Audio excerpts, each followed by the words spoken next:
నారాయణం నమస్కృత్య నరం చైవ నరోత్తమం దేవీం సరస్వతీం వ్యాసం తతో జయముదీరయేత్. హరి ఓం. పరమేశ్వర స్వరూపమైన సభకి నమస్కారం. ఈరోజు సాయంకాలం ప్రారంభం చేసినటువంటి ఈ ప్రవచన కార్యక్రమం ముగిసేసరికి ఏ ఘట్టానికి చేరుకుంటానో అన్నది నేను ఖచ్చితంగా చెప్పలేను. కానీ అది ఇటువంటి పరమ పవిత్రమైన దేవాలయ ప్రాంగణంలో అసుర సంధ్య వేళలో గోవింద పట్టాభిషేకం వినడం జన్మజన్మాంతరమైనటువంటి సుకృతం. ఒక సర్వోత్కృష్టమైన మహాద్భుతమైనటువంటి ఘట్టము ఆవిష్కరింపబడుతుంది. దాన్ని గోవింద పట్టాభిషేకము అంటారు.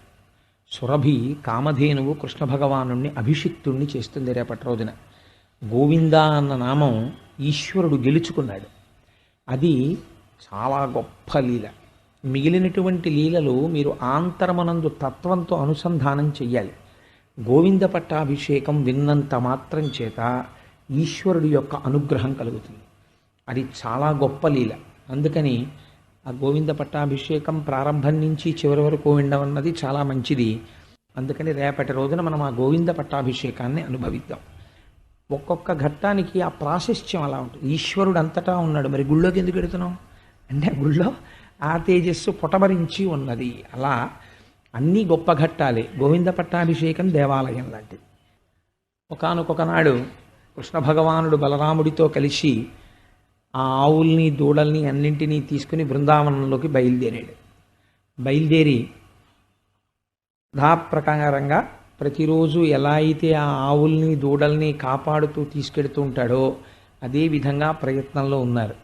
కానీ ఆ రోజు వ్యాస భగవానుడు ఒక గమ్మత్తు చేశారు వర్ణన చేయడంలో. సాధారణంగా కృష్ణుడితో ఎక్కువగా అనుసంధానం అవుతుంది కథ. కానీ ఈ ఘట్టం జరిగేటటువంటి రోజున బలరాముడితో అనుసంధానం చేశారు. కృష్ణ భగవానుడు ఆ రోజున బలరాముడిని కీర్తన చేస్తాడు. చూశారా, ఈ చెట్లన్నీ కూడా వంగి ఉన్నాయి అన్నయ్య, మీకు నమస్కరించాలని కోరుకుంటున్నాయి. పళ్ళనన్నింటినీ కూడా చెట్లు వంగి అందిస్తున్నాయి. ఈ పళ్ళు మీరు తినాలి అనేవి కోరుకుంటున్నాయి. ఈ భూమి అంతా కూడా మీ యొక్క పాద ఘట్టన చేత పరవశిస్తోంది. అన్నయ్య, మీరు మహాపురుషులు అని మాట్లాడుతూ అప్పటిదాకా నడిచినటువంటి బలరాముడికి అలసట కలిగితే ఆ బలరాముడి యొక్క శిరస్సుని ఒక గోపాలబాలుడు తన ఒడిలో పెట్టుకున్నాడు. బలరాముని యొక్క పాదములు అన్నగారు కనుక కృష్ణుడు తన ఒడిలో పెట్టుకుని ఆ పాద సంవాహనం చేస్తున్నాడు. ఇలా జరుగుతుండగా ఒక ఆశ్చర్యకరమైనటువంటి సంఘటన జరిగింది. ఇది పోతనగారి భాగవతంలో గమనించవలసినటువంటి ఒక గొప్ప విషయం. అంటే పోతనగారి భాగవతంలో చాలా విషయాలు ఉంటాయి. మీరు అవి చదువుతున్నప్పుడు మనస్సు గొప్ప ఆనందాన్ని పొందుతుంది. కొన్నింటిని నేను ప్రయత్నం చేస్తున్నాను ఆవిష్కరించడానికి. కొన్ని ఆవులు కనపడలేదు. అంటే వాళ్ళ దగ్గర ఉండేటటువంటి ఆవులు ఒక 30, 40, 50 ఆవులు కావు. కొన్ని లక్షల ఆవుల మందలు ఉంటాయి. కానీ అందులో ఏ ఆవు కనపడకపోయినా కృష్ణుడు గుర్తుపట్టగలడు. ఆయన సర్వజ్ఞుడు, ఆయనకి ఏమిటి తెలియదు కనుక. కానీ తన దగ్గర ఉన్న ఆవులలో ఏ ఆవు కనపడకపోయినా ఆయనకి తెలుసు. ఆయన ఎంత గమ్మత్తుగా పిలుస్తాడంటేట, ఆ ఆవుని పేరు పెట్టి పిలిస్తే కొండల మించి ఆ ఆవులు అంబా అని తిరిగి జవాబు చెప్తూ పరిగెడుతూ వచ్చేవిట. కృష్ణుడు ఆవుల్ని పిలవడంలో ఉన్న గమ్మత్తు మీరు శీసపద్యంలో అనుభవించండి. పోతనగారి రచనలో రాపూర్ణ చంద్రిక రాగౌతమి గంగరమ్ము భాగీరథ రాజతనయ రాజసుధాజల రాశి రామేఘ బాలిక రమ్ము చింతామణి రమ్ము సురభి రామనోహారిణి రాసర్వమంగళ రాభారతీదేవి రాధరిత్రి రా శ్రీ మహాలక్ష్మి రామందమారుతి రమ్ము మందాకిని రాశుభాంగి. ఆవులకి ఆయన పెట్టుకున్న పేర్లవి. కృష్ణుడు ఒక్కొక్క ఇంట్లో ఐశ్వర్యం ఎందుకుంటుందంటే ఆ ఇంటి వాళ్ళ నోటి వెంట వచ్చేటటువంటి మాటల వలనే ఉంటుంది. నోరు విప్పితే భగవత్ సంబంధం, నోరు విప్పితే భగవంతుణ్ణి నమ్ముకున్నటువంటి భాగవతుల గురించినటువంటి మాటలు. ఈ శరీరం దేవాలయం కావాలి అంటే దీనిలో మీరు దేన్ని నిలబెట్టారో దాని గురించే వస్తుంది మాట. దీంట్లో వేరొక వస్తువు ఉంటే కృతకంగా మీరు ఈశ్వరుడు గురించి ఎంతసేపు మాట్లాడగలరు? ఇక్కడ ఈశ్వరుడే ఉంటే ఎక్కువగా మీ నోటి వెంట నుంచి వచ్చేటటువంటి మాట ఈశ్వర సంబంధమే అయి ఉంటుంది. ఎక్కడ ఆ ఆర్తి ఉన్నదో అక్కడ ఏ ఎలా మాట్లాడవలసి వచ్చినా భగవత్ సంబంధంతోనే మాట్లాడతారు. అవి ఎవరండి? ఆ ఇంట్లో ఆవులు. ఆయన ఆవుల్ని పిలవవలసి వస్తే ఆవులకు ఆయన పెట్టుకున్న పేర్లు చూడండి. రా పూర్ణచంద్రిక, ఒక ఆవు పేరు పూర్ణచంద్రిక. రా గౌతమి, ఒక ఆవు పేరు గౌతమి. రా గంగా, ఒక ఆవు పేరు గంగ. రమ్ము భాగీరథ రాజతనయ, ఒక ఒక ఆవు పేరు భాగీరథ రాజతనయ. రా సుధాజలరాశి, ఒక ఆవు పేరు సుధాజలరాశి అంటే అమృతం. రా మేఘబాలిక, ఎంత గొప్ప పేరు! ఒక ఆవు పేరు మేఘబాలిక. అసలు ఇంట్లో పిల్లల్ని కూడా మనం ఇలాంటి పేర్లు పెట్టి పిలవమేమో, ఆయన ఆవుల్ని పిలుస్తున్నాడు ఇలాంటి పేర్లు పెట్టి. రా మేఘబాలిక. నిజంగానండి పద్యాలు నోట్లో బాగా నానే అనుకోండి, ఎవరో నలుగురు పిల్లలు వచ్చారనుకోండి, ఏ పిల్ల అనక్కర్లేదు, పేరు తెలుసుకునేంత వరకు ఓ పూర్ణవదన ఇలారా అనొచ్చు. అంటే చిన్నపిల్లల్ని పిలిచేటప్పుడు కూడా నోటిని అంత శుద్ధంగా ఉంచుకోవచ్చు, చక్కటి పేరుతో పిలవచ్చు. అందున ప్రత్యేకించి ఆడపిల్లల్ని ఇంట్లో పిలిచేటప్పుడు చాలా మర్యాదగా పిలవాలి. నేను చాలా కుటుంబాల్లో నేను ఈ పద్యం గురించి చెప్పడానికి ఒక ప్రధానమైన కారణం ఉంది. నేను ఆడపిల్లల గురించి చాలా కుటుంబాల్లో వింటూ ఉంటాను. పిలిచేటప్పుడు నాకు సభాముఖంగా అది ఉచ్చరించడం కూడా చాలా అసహ్యం, నేను ఉచ్చరించను. ఆ పిల్లకి ఏది జీవితంలో పరమ అమంగళకరమో అలాంటిది ఏ స్త్రీ కోరుకోదో అలా పిలుస్తారు, అది పేరుగా పిలుస్తారు. ఎంత తప్పది! ఆడపిల్లని పిలవలసిన విధానం అది. సే అని అలా పిలవడం, పోవే అని ఆ పేరుతో అనడం, ఏమిటది ఆ సంప్రదాయం? నేను చాలామందిని చూస్తుంటాను, తల్లిదండ్రులు ఒక మంచి పేరు పెట్టుకుంటారు, భగవత్ సంబంధమైనటువంటి పేరు. ఆ పిల్లని కన్యాదానం చేసేటప్పుడు అత్తవారింటికి వెళ్ళిన తర్వాత ఆ పిల్ల పేరు మారుస్తుంటారు. అది శాస్త్రమునందు మహాదోషం, తెలుసా అండి? గొప్ప దోషం అది. అలా మార్చే అధికారం ఎవరిదో తెలుసా? ఒక్క తల్లిదండ్రులకే ఉంటుంది. ఆడపిల్లకి పేరు పెడితే ఆడపిల్ల పేరు మార్చి పిలవడానికి వీల్లేదు. మళ్ళీ కన్యాదానం చెయ్యడానికి ముందు క్రతువు చేస్తాడు తండ్రి, చేసి పేరు మార్చాలి తప్ప పేరు మార్చి పిలిచారనుకోండి, పెట్టిన పేరు మీరు నామకరణ సమయంలో ఏది పెట్టారో ఆ దేవతల యొక్క ఆగ్రహానికి గురవుతారు. అలా పిలవకూడదు. ఇవాళ రేపు పేరు పట్ల మర్యాదే లేదు. మనం ఇలా పిలవచ్చా, ఇలా పిలవకూడదా, నోటితో పిలిచేటప్పుడు మనం ఎలా ఉద్ధరింపబడాలి, అవతల వారు ఎలా ఉద్ధరింపబడాలి, ఈ పట్టింపు లేదు. విచిత్రమైన పేర్లు, దాని గురించి నేను ఎంత తక్కువ మాట్లాడితే నాకు అంత సంతోషం. ఎందుకంటే భావమునందు వ్యగ్రత కలుగుతుంది. కొన్ని పేర్లు వింటే అసహ్యం వేస్తుంది. ఆచి తూచి కూడా పేర్లే ఇవాళ. కాబట్టి ఆయన పిలవడం చూడండి ఎంత అందంగా పిలుస్తారో. రా సుధాజలరాశి, రా మేఘబాలిక, రమ్ము చింతామణి, రమ్ము సురభి, రా మనోహారిణి, రా సర్వమంగళ, రా భారతీదేవి, రా ధరిత్రి. మీరు విందురు కానీ ఇవాళ మధ్యాహ్నమే అనుకున్నాం, 14వ తారీఖున కృష్ణ భగవానుడికి అభిషిక్తుణ్ణి చేస్తారు ఇక్కడ. రేపు వినే గోవింద పట్టాభిషేకానికి క్రతువు జరుగుతుంది. అందరం హాయిగా కూర్చొని చూడడమే. అప్పుడు ఆ అభిషేకం జరిగినప్పుడు మన్యు సూక్త, శ్రీ సూక్త, నీలా సూక్త, భూసూక్త, పురుష సూక్త, శ్రీ సూక్త, దుర్గా సూక్త, రుద్ర సూక్త, వీటన్నిటితో స్వామిని అభిషిక్తుణ్ణి చేస్తారు. పాలతో అమ్మవారిని అయ్యవారిని కూర్చోబెట్టి ఆ అభిషేకం చేస్తారు. అప్పుడు విందురు కానీ వీలైతే నేను ఎక్కడైనా ఆ భూసూక్తంలో ఉండేటటువంటి పేర్ల గురించి మేదిని, వసుంధర, ధరిత్రి, ఆ భూమిని పిలుస్తారు. ఒక్కొక్క పేరులో ఎంత గొప్పగా ఉంటుందో ఆ పేరుతో పిలుస్తూ అభిషేకం జరుగుతుంటే అమ్మవారికి పరవశించిపోతుంది భూమి. దానివల్ల సస్యశ్యామలత్వం కలుగుతుంది. అటువంటి గోవింద పట్టాభిషేకం చిట్ట చివరి రోజున 14వ తారీఖున జరుగుతుంది. 15వ తారీఖున ఒక అద్భుతమైన క్రతువు ఉంటుంది, కని విని ఎరుగని క్రతువు. అది ఏమిటి చెప్పం, ఫైల్ కాన్ఫిడెన్షియల్. ఒక వారం రోజులు పోయిన తర్వాత దాన్ని మీకు ఎలాగో చెప్తామనుకోండి, పిల్లలకి ఏదో అట డబ్బా దాచినట్టు అదో సరదా అంతే. కాబట్టి రా శ్రీ మహాలక్ష్మి, రా మందమారుతి, రమ్ము మందాకిని, రాశుభాంగి అని ఆవుల్ని పేరు పెట్టి కృష్ణుడు గట్టిగా పిలుస్తుంటే ఎంత ప్రేమ పెంచుకున్నాయో చూడండి. ఆ ఆవులు కూడా శుభాంగి అని గట్టిగా పిలిస్తే ఎక్కడో గడ్డి తింటున్న ఆవు అంబా అని అరిచేదిట. శుభాంగి రా అనేటప్పటికీ పర్వత శిఖరం మించి పరిగెత్తుకుంటూ కృష్ణుడి దగ్గరికి వచ్చేసి ఆయన పాదాలు నాకుతూ నిలబడేది. పిలవడంలో ప్రేమ ఉంది, ఆ పిలవడంలో మర్యాద ఉంది. ఎంత అందంగా పిలిచారో చూడండి. అలా ఆవులన్నిటినీ పిలుస్తూ వాటితో ఆడుకుంటూ కృష్ణుడి పాద సంవాహనం చేస్తూ, కృష్ణుడు నడిచి నడిచి నడిచి నడిచి అలసిపోయే కాళ్ళు నొప్పెడుతున్నాయి, ఇలా ఒంగుని ఇలా అనుకునేవట.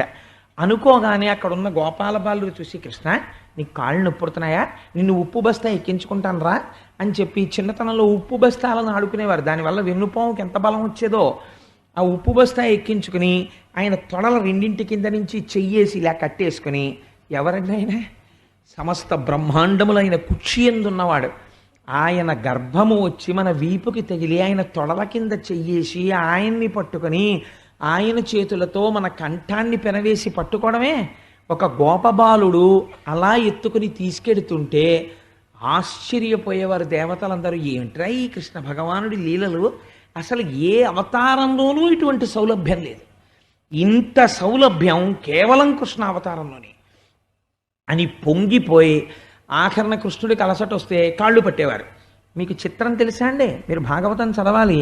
కృష్ణుడికి చెమట పట్టేదిట, కాస్త అలిసిపోయి అలా పడుకునేవాట చెట్టు కింద. చిన్ని కృష్ణుడు పడుకుంటే ఇలా చిన్న చెమట చుక్క పడితే ఆ గోపాల బాలురికి ఎలా ఉండేదంటే, ఎంత బాధ వచ్చేసిందంటే వాళ్ళు గబగబా వెళ్ళి చిగురుటాకులు కోసి తెచ్చేవారట. తెచ్చి కృష్ణుడికి ఇలా చేత్తో తుడిస్తే బాధ పెడుతుందేమోని ఆ చిగురుటాకులతో ఒత్తేసేవారట చెమట అంతా. ఒత్తేసి వాళ్ళ చిన్ని చిన్ని చేతులతో ఆయన కాళ్ళు పట్టేసేవారట. ఎంత ప్రేమించాడో ఆ గోపాల బాలురు అందరూ కూడా కృష్ణ భగవానుణ్ణి. అలా వాళ్ళందరూ ఎంతో సంతోషంగా ఆనందంగా గడుపుతున్నారు. అందులో శ్రీరాముడు అని ఒక గోపబాలుడు. ఆయనకి కృష్ణుడంటే మరింత ప్రేమ.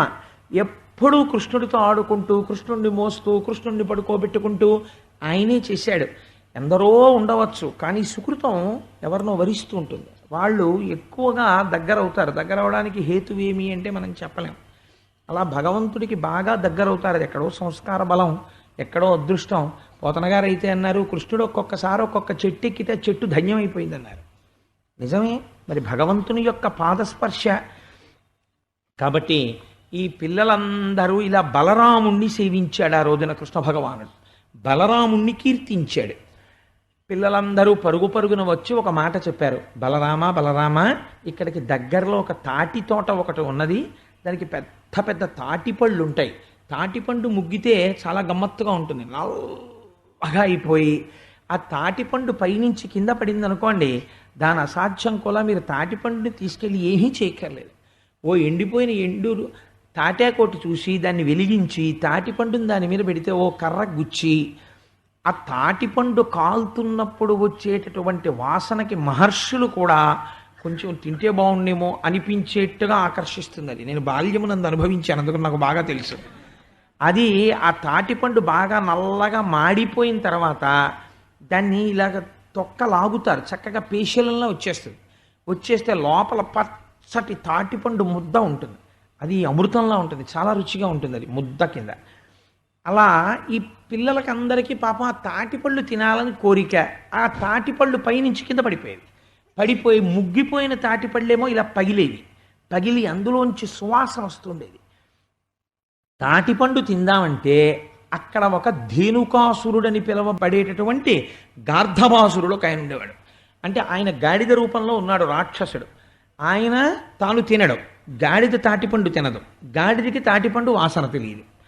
కానీ ఎవ్వరినీ తోటలోకి రానివ్వదు, ఎవ్వరినీ ఆ తాటిపండు తిననివ్వదు.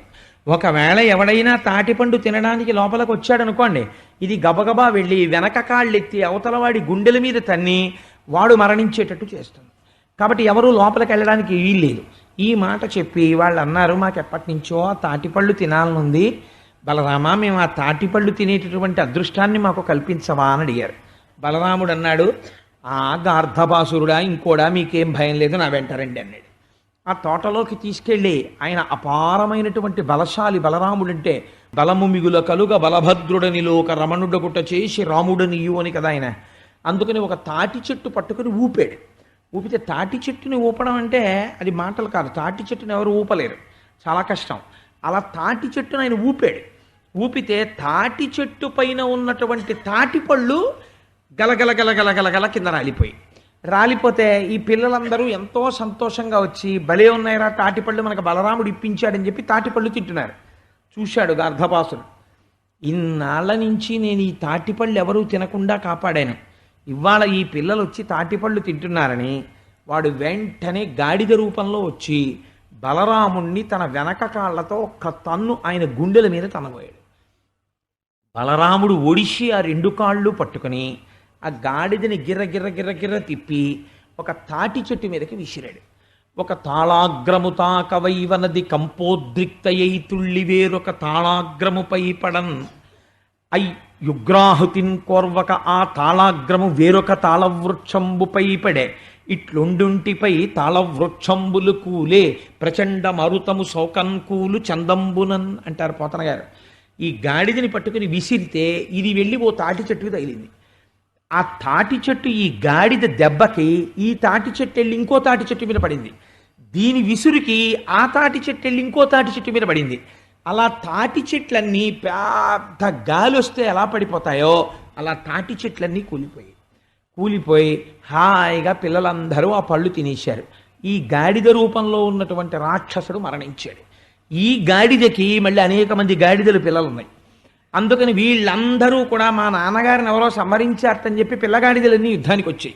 వచ్చి కృష్ణుడి మీదకి బలరాముడి మీదకి వచ్చాయి. నిజంగా అది పోతన గారికి చెల్లు ఆ పద్యం రాయడం. ఆయన అంటారు, తంతువులందు చేలము విధంబున ఏ పరమేశుమూర్తి ఎందింతయు పుట్టునట్టి జగదీశుడు అనంతుడి దైత్యమాతృనిట్లంతము చేయుటెంత పని. మనం తంతువులందు చేలము విధంబున అని ఇప్పుడు నేను ఒక ఉత్తరీయం వేసుకున్నాను. ఇప్పుడు దీన్ని ఏమంటామంటే ఉత్తరీయము. ఇప్పుడు ఉత్తరీయంలో కోటేశ్వరారు ఉత్తరీయం మీరు ఉంచుకోండి మాకు అక్కర్లేదు, కానీ ఇవాళ సభలోంచి మేమందరం వెళ్ళిపోయేటప్పుడు అందరం తలకొక దారపోగు తీసుకుని పెడతాం అని మీరు అన్నారనుకోండి, నేను అయ్యో దానికే ఉందండి తీసుకోండి అన్నాను అనుకోండి, ఒక్కొక్కరు వచ్చి ఒక్కొక్క దారపోగు తీసుకుని వెళ్ళిపోయారు అనుకోండి, ఆ తర్వాత నేను నా ఉత్తరీయం వేసుకుందామని చూస్తే ఉత్తరీయం ఇది ఉండదు. అదేమిటి ఉత్తరీయానికి ఆస్తిత్వం ఏమిటి? దారపోగులే. తంతువులందు చేలము విధంబున ఏ పరమేశమూర్తి ఎందింతయు పుట్టునట్టి జగదీశుడనంతడీ దైత్యమాత్రునిట్లంతము చేయుటెంత పని. ఎంత గొప్ప మాట చూడండి. ఈ దారములే ఉత్తరీయమైనట్టు, దారములే వస్త్రమైనట్టు భగవంతుని ఎందే జగత్తు ఉన్నది. అటువంటి పరమేశ్వరుడికి ఎన్ని గాడిదలు వస్తే మాత్రం వాటిని చంపడం పెద్ద లెక్కేమిటి?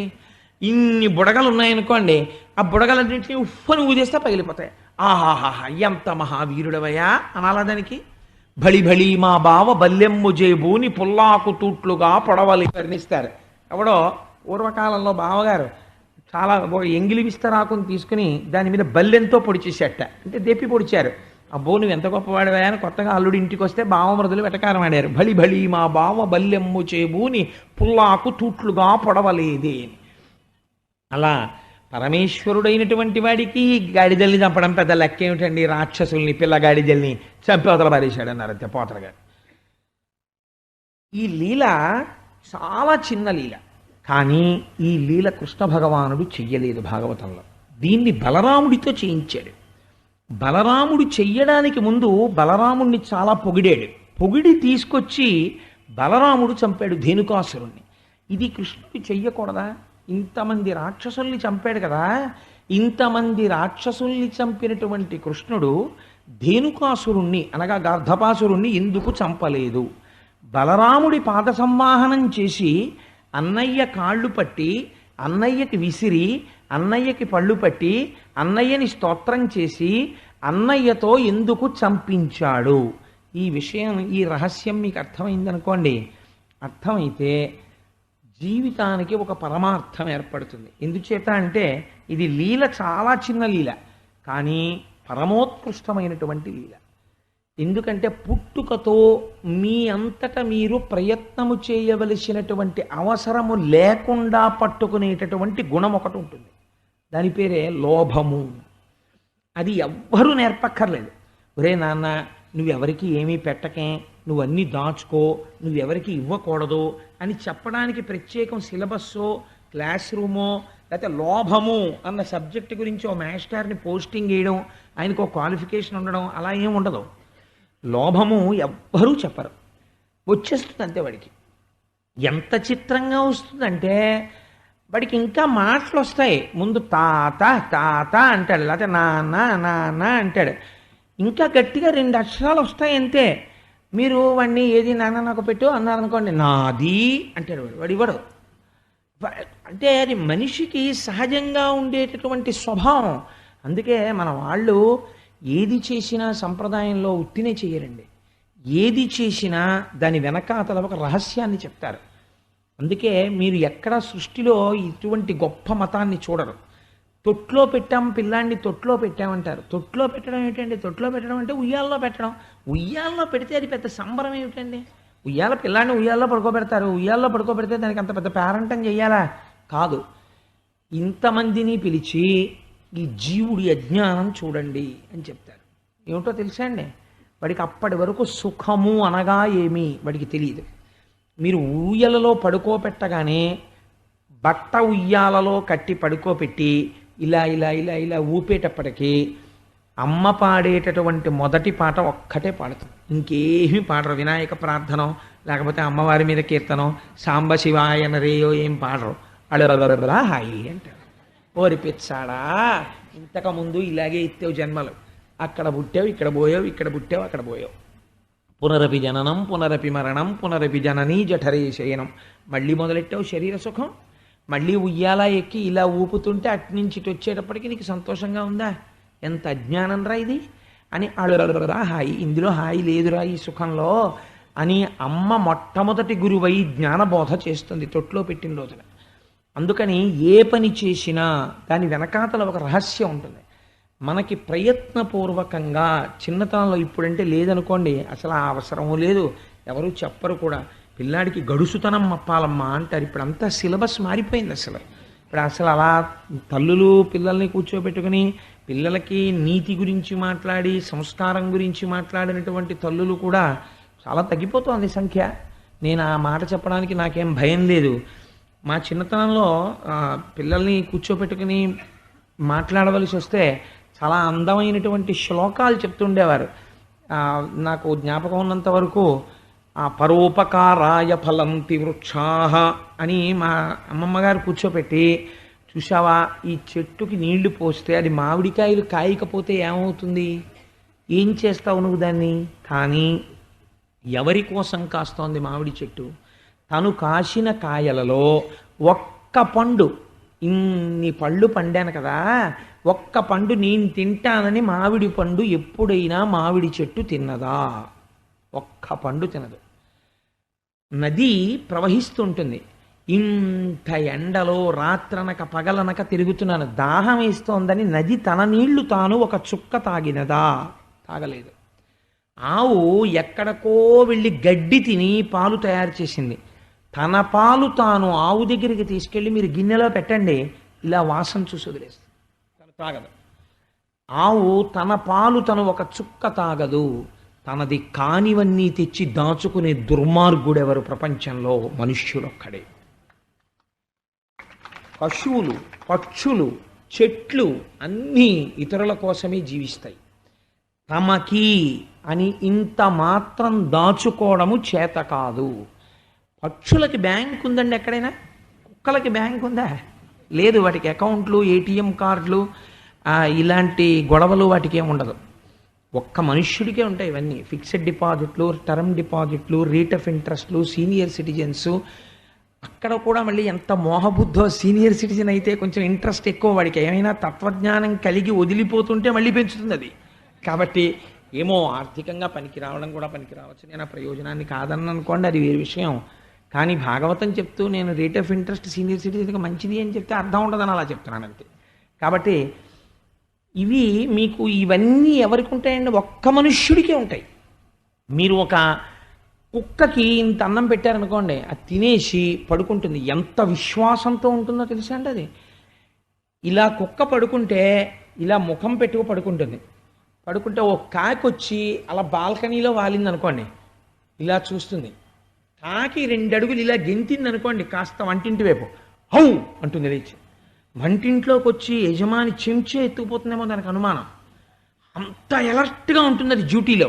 రాత్రి కుక్కను వదిలేస్తే ఏం నువ్వు పడుకున్నావు నేను పడుకోను ఏంటి ఆడు పడుకున్నాడు ఎవడికి తెలిసిలే మనం పడుకుందాను కుక్క పడుకోదు అలా తిరుగుతూనే ఉంటుంది. ప్రపంచంలో ప్రతి జీవి పరోపకారం చేస్తూ వెళ్ళిపోతుంటాయి. ఆశ్చర్యం ఏంటంటే చెట్టు ఎంత ఎండలోనో నిలబడుతుంది, తాను కిందకొచ్చిన వాడికి నీడనిచ్చేస్తుంది తప్ప నేను ఎండలో నించున్నాను ఈ దుర్మార్గుడేమో వచ్చి హాయిగా నా నీళ్ళలో నించున్నాడు కొమ్మలోంచి నెత్తి మీద ఒక్కటి కొడదామని ఎప్పుడూ కొట్టదు, అలా నిలబడుతుంది అంతే నీడలో. కానీ మనిషికి మాత్రం పుట్టుకతో వచ్చే గుణం ఏమిటో తెలుసా అండి? లోభగుణము. ఈ లోభము మీరు ప్రయత్నపూర్వకంగా నిరసించకపోతే దానికి అంతన్నది ఉండదు, మీరు ఎంత దాచేయండి. అందుకే రామకృష్ణ పరమహంస 7 జాడీల కథ చెప్తుండేవారు, దాన్ని నేను మళ్ళీ చెప్పక్కర్లేదు, మీ అందరికీ తెలుసున్న కథేది.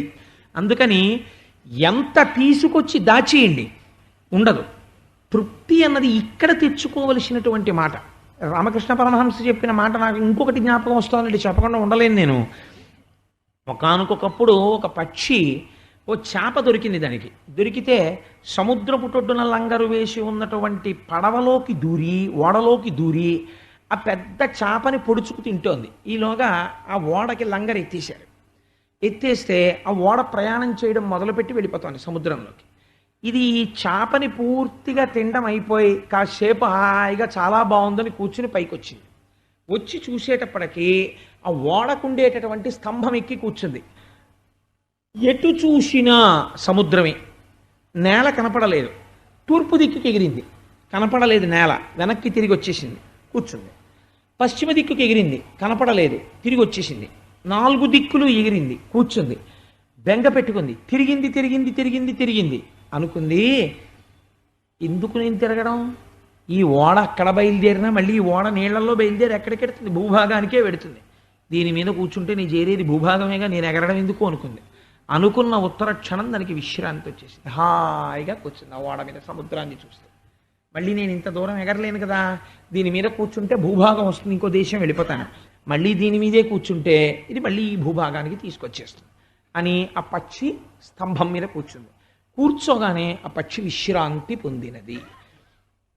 ఇది ఈశ్వరుడు ఈ మాట చెప్పినా మనిషి మారడు, ఇది తథ్యం. ఎందుకో తెలుసా అండి? ఈ లోభగుణం అనేటటువంటిది అంత భయంకరంగా ఉంటుంది. అన్నిటికన్నా కాల్చేసేది ఏదో తెలుసా అండి మనిషిని? చితి ఒక్కసారి కాలుస్తుంది, చింత నిరంతరం కాలుస్తుంది. వృద్ధాప్యంలో ఈ చింత మరీ ఎక్కువైపోతుంది. ఎక్కువైపోకుండా ఉండాలంటే ప్రయత్నపూర్వకంగా మనిషి ఈశ్వరుడి వైపుకి తిరగాలి. తిరగలేదనుకోండి మనస్సుకి ఆలంబనం, మనస్సే వెతికేసుకుంటుంది. వెతికేసుకుని ఎప్పుడూ చింతించడం మొదలు పెడుతుంది, ఐశ్వర్యం గురించో ఇంకో దాని గురించో ఇంకో దాని గురించో. దానివల్ల ఎప్పుడూ బాధే, ఏదో ఇంకా చేయలేదు ఇంకా చేయలేదు ఇంకా చేయలేదని ఏడుస్తూ ఉంటాడు. కాబట్టి ఇది ఎలా పోతుంది? ఈ లోభగుణం. ఈ లోభగుణం చేత ఏమొస్తుంది? నరకం వస్తుంది అంతే. లోభగుణం చేత ఏమొస్తుంది? తాను, మీరు ఈ విషయం బాగా జ్ఞాపకం పెట్టుకోండి, ఇంత కష్టపడి భగవంతుడు ఎందుకు ఈ లీల చేశాడు భాగవతంలో అంటే, మీరు ఒక 1000 రూపాయలు సంపాదించాలి అనుకోండి, మీ భార్యాబిడ్డలను పోషించడం మీ కర్తవ్యము, చేసి తీరాలి. దానికి ధనార్జన చెయ్యవద్దు అని శాస్త్రం ఎప్పుడూ చెప్పలేదు. ధనార్జన చెయ్యాలి, కొంత నిలవ చెయ్యాలి గృహస్థు, దానికి ఎప్పుడూ తప్పుపట్టలేదు శాస్త్రం, నిలవ చెయ్యాలి. కానీ ఇలా పెట్టుకోవడమే తప్ప ఇలా పెట్టడం చేత కాలేదనుకోండి, ప్రమాదం ఎక్కడొస్తుందో తెలుసా అండి? నువ్వు తెచ్చి ఇలా పెట్టుకున్నవన్నీ ధర్మంగా నువ్వు తెచ్చి పెట్టినవి కావు, ఖచ్చితంగా అందులో అధర్మం పాళ్ళు కలిశాయి.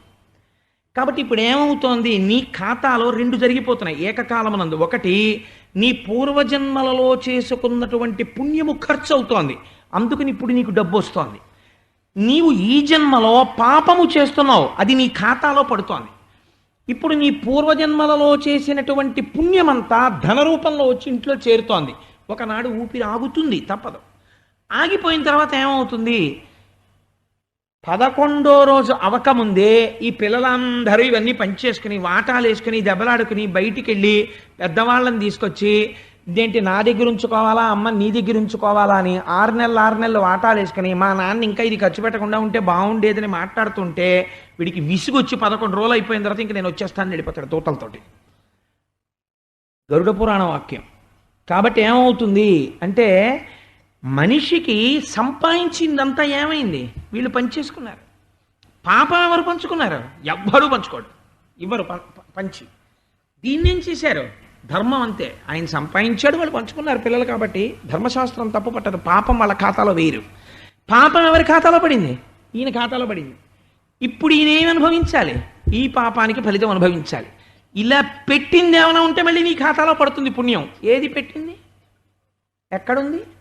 పెట్టింది లేదు. మీరు ఒక ఫిక్స్డ్ డిపాజిట్ వేసి వదిలేశారనుకోండి, దాని మీద అలా ఇంట్రెస్ట్ పడిపోయి మీరు దాన్ని వెళ్ళి తీసుకోలేదు అనుకోండి, అది దాని మీద పడిపోయి మళ్ళీ రెన్యూవల్ అయిపోయి మళ్ళీ అది అలా డిపాజిట్కి వెళ్ళిపోతూ ఉంటుంది. అందుకే శాశ్వతమైనటువంటి పుణ్యకార్యాలు చేస్తారు పెద్దలు. ఇప్పుడు ఒక 1200 రూపాయలు పెట్టి స్తంభం ఇచ్చారు కొంతమంది. నేను 10 మాటలు అన్నానని మీరు అనుకోకండి. ఈ 1200 రూపాయల స్తంభం 1,000,000 జన్మలు కాపాడితే ఆశ్చర్యం లేదు. ఒక్కొక్కసారి ఒక్కొక్క దేవాలయంలో అలా ఒక మహానుభావుడు ఈ దేవాలయాల్ని నిర్మించారు కొంతమంది కలిసి. ఈ పుణ్యం ఏమవుతుందో తెలుసా అండి? ఎన్ని వందల వేల సంవత్సరాలు భక్తులు వచ్చి ఇక్కడ దర్శనం చేసుకుని ఎడుతుంటారు. ఈ ఆలయ నిర్మాణ పుణ్యము 6వ వంతు అలా పడుతూనే ఉంటుంది. ఇక్కడ భాగవతం జరిగింది, ఇందులో 6వ వంతు వాళ్ళ ఖాతాలో వేసేస్తుంటారు. ఫిక్స్డ్ డిపాజిట్ లాంటివి. కాబట్టి ఏం చెయ్యాలి? ప్రయత్నపూర్వకంగా నువ్వు ఇలా పెట్టాలి. ఇలా నువ్వు పెట్టడం చేత కాకపోతే నీ ఖాతాలో పడదు. త్యాగము చేత మోక్షమును పొందుతావు, స్వార్థము చేత నరకాన్ని పొందుతావు. కాబట్టి ఇది ఎలా తెలుస్తుంది? భగవంతుడు చెప్తే వాడు వినడు. త్యాగేనైకే అమృతత్వ మానసు అన్నాడు అనుకోండి ఈశ్వరుడు, మనం నమ్మం. ఎందుకండి అంటాం. ఇది ఒక మహాపురుషుడు యొక్క నడువడిని మీరు చూశారనుకోండి, అయ్యయ్యో నిజంగా ఆయన నడుబడి ఏమి త్యాగం రా మహానుభావుడు. ఎవరి వరకో ఎందుకండి, ఈ సభలో ఉన్నారో లేరో నాకు తెలియదు, కానీ వారు కానీ వారి భార్య కానీ ఈ ఊళ్ళోనే ఉన్నారు. ఆర్య రావు గారని శ్రీరామ్నగర్లో ఉంటారు. ఆయన మన ఈ న్యాచురల్ గ్యాస్ ని ఎర్త్లోంచి బయటికి డ్రిల్ చేయడంలో సమ్ టైమ్ బిఫోర్ 3 decades 30 సంవత్సరాల క్రితం గవర్నమెంట్ ఆఫ్ ఇండియా నువ్వు ఈ పోస్ట్లో ఉండు అని చెప్పి బతిమాలబడినటువంటి వ్యక్తి. కొన్ని వేల రూపాయల ర్యాన్సమ్ పే చేసింది ఆయనకి. అంత జీతం డ్రా చేశారు ఆయన. కొన్నాళ్ళు ఆయన వర్క్ చేసి ప్రయత్నపూర్వకంగా మంచినీళ్లు పుట్టని గ్రామాలకు వెళ్ళి సేవ చేసి, నాతో ఈ దేశంలో పుట్టిన కొంతమందికి నేను సేవ చెయ్యాలని ఉద్యోగంలో నేను 60 ఏళ్ల వరకు ఉంటే నేను అలా సేవ చేయలేనని ఒంట్లో ఓపిక ఉండగా 45వ ఏట రిజైన్ చేసి యలమంచిలి దగ్గర కుగ్రామాలకు వెళ్ళి సేవ చేసి జబ్బడిపోయి మళ్ళీ వెళ్ళారు. వెడితే గవర్నమెంట్ ఆఫ్ ఇండియా ఆనర్ చేసి ఆయన మళ్ళీ పోస్ట్ ఇచ్చింది. ఇప్పటికీ ఆయన సర్వీస్ చేస్తూనే ఉంటారు. మ్యాన్కైండ్కి, మానవాళికి ఎంత సేవ చేస్తున్నారో, వారు సభలో ఉన్నారో లేరో నాకు తెలియదు. ఎవరి వరకో ఎందుకంటే, మీరు ఉదాహరణ తీసుకోవాలంటే ఎందరో మహాపురుషులు ఉన్నారు. ఈ ఊళ్ళో ఉన్నారు బాదం మాధవరావు. నేను ఒకసారి వాళ్ళ ఇంటికి వెడితే ఆయన ఒక మాట చెప్తే నేను తెల్లబోయాను. వారికి ఉన్నటువంటి ఇల్లు బ్రహ్మాండమైనటువంటి ఇల్లు. వారు అన్నారు, కోటేశ్వరారు నా తర్వాత, నా భార్య తర్వాత ఈ ఇల్లు పేదలకి సేవ చేసే ఒక ట్రస్ట్కి రాసిస్తానండి, ఇది నా పేరు మీద లేదు అన్నారు. నేను తెల్లబోయాను నిజంగా ఆ మాటకి. ఎవరి వరకో ఎక్కడో శిబి చక్రవర్తి వరకు ఎందుకండి? జీవితాల్ని పండించుకున్న మహాపురుషులు ఎందరో ఉన్నారు, ఈ సభలో ఉన్నారు. ఒకవేళ నేను వాళ్ళని పేరు పెట్టి చెప్తే 10 మాటలు వారిని పొగుడుతుంటారు, కోటేశ్వరారు అనుకుంటారని నేను చెప్పట్లేదంతే. కాబట్టి ఎందరో ఉన్నారు. ఇది వారిని చూస్తే నీకు తెలుస్తుంది, ఇలా బ్రతకాలన్నమాట కనీసం అని. నేను ఒక మాట ఇవాళ నాకు గోపాలకృష్ణ గారు చెప్పారు, నేను పొంగిపోయాను ఆ మాట విని. కోటేశ్వరారు శివరాత్రి మర్నాడు ఆలయంలో తెల్లవారుజాము 4 గంటల వరకు స్కావెంజర్స్, ఇక్కడ ఉండేటటువంటి స్వీపర్స్ వర్క్ చేసి ఇంటికి వెళ్ళారండి, రాలేకపోయారు 6 గంటలకి.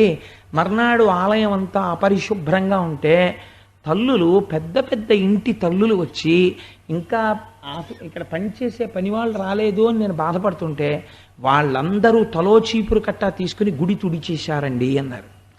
ఆ పుణ్యం ఉత్తినే పోతుంది అనుకుంటారా? అప్పర్ చేసేవారు ఆ పని. మనిషి కాయికంగా మానసికంగా తనకున్న దాంతో దేనియందు లోభబుద్ధి పనికిరాదు. నీకొక విషయం తెలుసు, ఉదారంగా 10 మందికి చెప్పాలి. నీకు 4 రూపాయలు ఉన్నాయి, ఉదారంగా ఒక పావలా దానం చెయ్యాలి, లేకపోతే మళ్ళీ నీ ఖాతాలో ఏముంటుంది వచ్చే జన్మకి? ఈ లోభగుణాన్ని విరుచుకోవడం నీ అంత నీకు రాదు. మహాపురుషుల జీవితాలని ప్రయత్నపూర్వకంగా చూడాలి. మనం చూసామనుకోండి వాళ్ళకి అబ్బుతుంది. నేను ఒక మాట చెప్తాను. మహాత్మా గాంధీ 1942లో రౌండ్ టేబుల్ కాన్ఫరెన్స్కి లండన్ వెళ్ళినప్పుడు అప్పటి లండన్ వైస్రాయ్ కూతురు ఆయన్ని చూడ్డానికి వచ్చింది. వచ్చి అంది, ఆ తాతగారు మీకు పైన వస్త్రం లేదు, అక్కడ మంచి చలి, ఆయన పైన వస్త్రం ఉండేది కాదు, పంచి కట్టుకునేవాడు మహానుభావుడు. కట్టుకుంటే తాతగారు మీకు నేను ఒక మంచి స్వెట్టర్ ఇస్తాను వేసుకోండి అంది. అంటే గాంధీజీ నవ్వన్నారు, భారతదేశంలో క్రింద మాత్రమే పంచె కట్టుకుని పైన ఉత్తరీయం వేసుకోలేకుండా ఉండిపోయిన కొన్ని కోట్ల మంది పేదలకి ప్రాతినిధ్యం వహిస్తున్నవాడు గాంధీ. అంతమంది పైన ఉత్తరీయం వేసుకోగలిగిన రోజున గాంధీ కూడా వేసుకుంటాడు. అందరికి ఇస్తే నాకు ఇయ్యమ్మా అన్నారు. తెల్లబోయింది ఆ పిల్ల. ఏమి మహానుభావుడు చూడండి. ఇవాళ మన పాఠ్య పుస్తకాల్లో ఈ విషయాలు లేవు. మన పిల్లలకి ఈ విషయాలు చెప్పేవాళ్ళు లేరు. మా తాతలు నీతులు తాగిరి, మా మూతులు వాసన చూడుడు. సమకాలీన సమాజంలో ఎంతమంది పెద్దలు ఎంత సేవ చేస్తున్నారో అలాంటి వాళ్ళకి గౌరవం లేదు. వాళ్ళ గురించి చెప్పేవాడు లేడు. నిజంగా వాళ్ళని ఆదర్శంగా తీసుకుంటే తయారు కావలసినది పిల్లలు తయారు కావాలి. వాళ్ళ మనస్సుల్లో సంస్కార బలం ఏర్పడింది అనుకోండి, మళ్ళీ భారతదేశానికి పూర్వ వైభవం వస్తుంది. లేనినాడు ఎక్కడి నుంచి వస్తుంది? లోభగుణం చేత రాదు. ఈ దేశానికి పేరు దేనికో తెలుసా అండి? త్యాగనిరతికే. అవసరమైతే తొడలో మాంసం కోసి ఇలా పెట్టేయడం ఉందే, అందులో ఉంది ఈ దేశానికి పేరు. ఆడది మగవాడు చావో రేవో ఒక్కసారి తాళి కడితే ఇంకా జీవితం అంతా వాళ్ళతోనే, అందులో ఉంది ఈ జాతికి పేరు. తప్ప ఇవాళ 11ంటికి పెళ్లి చేసుకుని రాత్రి 1 గంటకి డైవర్స్ అనడం ఈ జాతి సంస్కృతి కాదు. దాన్ని చూసి ముక్కున వేలేసుకుని తెల్లబోతారు. దాన్ని నాశనం చేస్తున్నారు ఇవాళ ఆ సంస్కృతిని. కనుక నేను ఎందుకు ఎంత ఆర్తితో ఈ మాట విజ్ఞాపన చేశానంటే, భగవానుడు బలరాముణ్ణంత స్తోత్రం చేయడం వెనక రహస్యం ఏమిటో తెలుసా అండి? ఎప్పటికీ నీవు స్తోత్రము చెయ్యవలసి వస్తే భగవంతుడితో సమానంగా స్తోత్రం ఎవరిని చేస్తావో తెలుసా? ప్రయత్నపూర్వకంగా లోభగుణాన్ని పక్కన పెట్టి 10 మందికి సేవ చెయ్యాలని తాపత్రయపడిన వాడెవడున్నాడో వాణ్ణి పొగడడంలో వెనకంజ వేయకు. కృష్ణుడు చెప్పాడు ఆ మాట, నువ్వెవరివి కాదని చెప్పడానికి. చేసి తీరాల పని, లేకపోతే ఇంకొకరికి ఆదర్శం ఎక్కడి నుంచి వస్తుంది నువ్వు చెప్పకపోతే? గాంధీ గురించి చెప్తే సమాజంలో ఉన్నవాడిని ఒకడిని పొగడడం, గాంధీని పొగడ్డం అని నువ్వు పొగడ్డం మానేస్తే ఉత్తర తరాలు ఎక్కడి నుంచి ఆ స్ఫూర్తిని పుడిగిపుచ్చుకుంటాయి? అలా పొగడ్డంలో నీకు స్వార్థం ఉంటే తప్పు, కానీ సమాజానికి ఒక గొప్ప వ్యక్తిత్వాన్ని ఉదాహరణగా చూపించేటటువంటి పవిత్ర హృదయంతో నువ్వు చెప్పడంలో దాని ఎంత దోషం లేదు. అలా చెప్పి తీరాలి, స్తోత్రం చెయ్యాలి. అందుకే కృష్ణ భగవానుడు బలరాముణ్ణి స్తోత్రం చేశాడు. నీకు భాగవతం చదివితే అర్థం అవుతుందని గొప్పతనం ఏమిటో. మహాపురుషుల్ని సేవిస్తే, మహాపురుషుల జీవితం తెలుసుకుంటే నీలో ఉన్నటువంటి లోభగుణము విరిగిపోతుంది. 10 మంది కోసం బ్రతకడం అలవాటు అవుతుందని గాడిద ఏం చేసింది? తాటిపండు తినదు, వాసన తెలియదు, వేరొకరిని తిననివ్వదు. తాను ఏం చేస్తాడు? తాను తినడు, వేరొకరికి పెట్టడు, వాసన కూడా తెలియదు. గాడిద తన మీద నాని పాల్కివాలా అంటాడు. ఇవాళ భారతదేశం యొక్క సంస్కృతి ఎలా ఉంది అంటే, కొన్ని కోట్ల విలువైనటువంటి బంగారు ఆభరణములను మోసేటటువంటి గాడిదకి తాను ఇన్ని విలువైన విషయాలు మోస్తున్నానని తెలియదు. అలా ఇంత గొప్ప సంస్కృతికి మనం వారసులమని మనకి తెలియదు. ఇది పోవాలంటే ఎలా పోవాలి? మహాత్ముల యొక్క పాదములు పట్టుకుంటే, అలాంటి వాళ్ళ జీవితాలు చూస్తే, ఒక మాట మీ పిల్లల్ని తీసుకుని వాళ్ళ ఇంటికి వెడితే, ఒరే ఈ అంకుల్ రా ఇంత గొప్ప పని చేశారు అని నువ్వు వారిని పరిచయం చేసి వారి కాళ్ళకి దండం పెట్టి వాళ్ళ ఆశీర్వచనం పుచ్చుకుని ఆయన్ని ఒక స్కూల్కి చీఫ్ గెస్ట్గా పిలిచి అటువంటి మహాత్ముడితో ఒక ప్రసంగం చేయించు. ఆయన అనుభవం ఏమిటో, ఆయన ఏం చేశారో, ఎక్కడెక్కడికి వెళ్ళారో, ఎంతెంత సర్వీస్ చేశారో పిల్లలకి చెప్పించు. ఈ దేశంలో ఆ ప్రయత్నం చేస్తున్న ఇన్స్టిట్యూషన్ ఒక్కటే, భవన్స్ ప్రకాశం ఇన్స్టిట్యూషన్స్లో మీరు ఎంబీఏ చదవండి, ఐఆర్పిఎం చదవండి, డిపిఎం చదవండి, cultural heritage of India paper లేకపోతే వాళ్ళు క్వాలిఫికేషన్ కన్ఫర్ చేయరు. Cultural heritage of India paper pass అవ్వాలి, భారతదేశపు సాంస్కృతిక వారసత్వము అన్న పేపర్ పాస్ అవ్వాలి. పాస్ అయితేనే కంపల్సరీ పేపరు తీసుకొచ్చి క్వాలిఫికేషన్ కన్ఫర్ చేస్తారు. మీకు నేను ఒక ఉదాహరణ చెప్తాను, నాకు ఆ విషయం అంటే గుర్తొచ్చింది. నేను భవన్స్ కాలేజెస్లో విశాఖపట్నంలో post graduate diploma in industrial relations personal management చేస్తున్న రోజుల్లో వాకాటి పాండురంగారావు గారు Visakhapatnam port trust deputy director చేసేవారు పబ్లిక్ రిలేషన్స్. వారికి మాకు కల్చరల్ హెరిటేజ్ ఆఫ్ ఇండియా క్లాసెస్కి వారు గెస్ట్ ప్రొఫెసర్గా వచ్చి స్పీచెస్ ఇస్తుండేవారు. వారికి విశాఖపట్నం పోర్ట్ ట్రస్ట్ ఒక కార్ ఇచ్చింది అఫీషియల్గా వాడుకోమని. ఆయన నోట్ రాశారు రిఫ్యూజ్ చేస్తూ కార్ని. ఏమని రాశారో తెలుసా అండి? If I can start 15 minutes earlier in my house, I can walk up to office and reach the destination.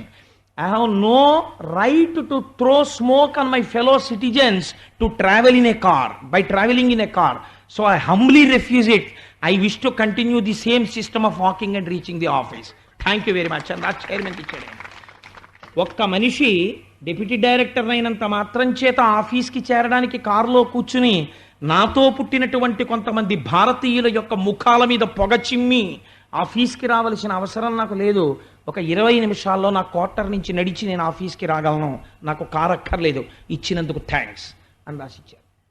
ఆయన ప్రయత్నపూర్వకంగా deputy director public relations post వదిలిపెట్టి, ఆయన నాకు ఇప్పటికీ గుర్తు బాగా, బుక్ సెంటర్ మేడ మీద సమావేశం జరిగితే ఆయన ప్రసంగంలో అన్నారు, నేను కడుపులో చల్ల కదలకుండా చేయగలిగిన ఉద్యోగం నుంచి కడుపులో చేయి పెట్టి తిప్పి చేయించుకునే ఉద్యోగానికి వెడుతున్నాను, కానీ నా కలం 10 మందికి ఉపయోగపడాలని వెడుతున్నానని న్యూస్ టైం ఎడిటర్గా వెళ్ళారు ఆయన.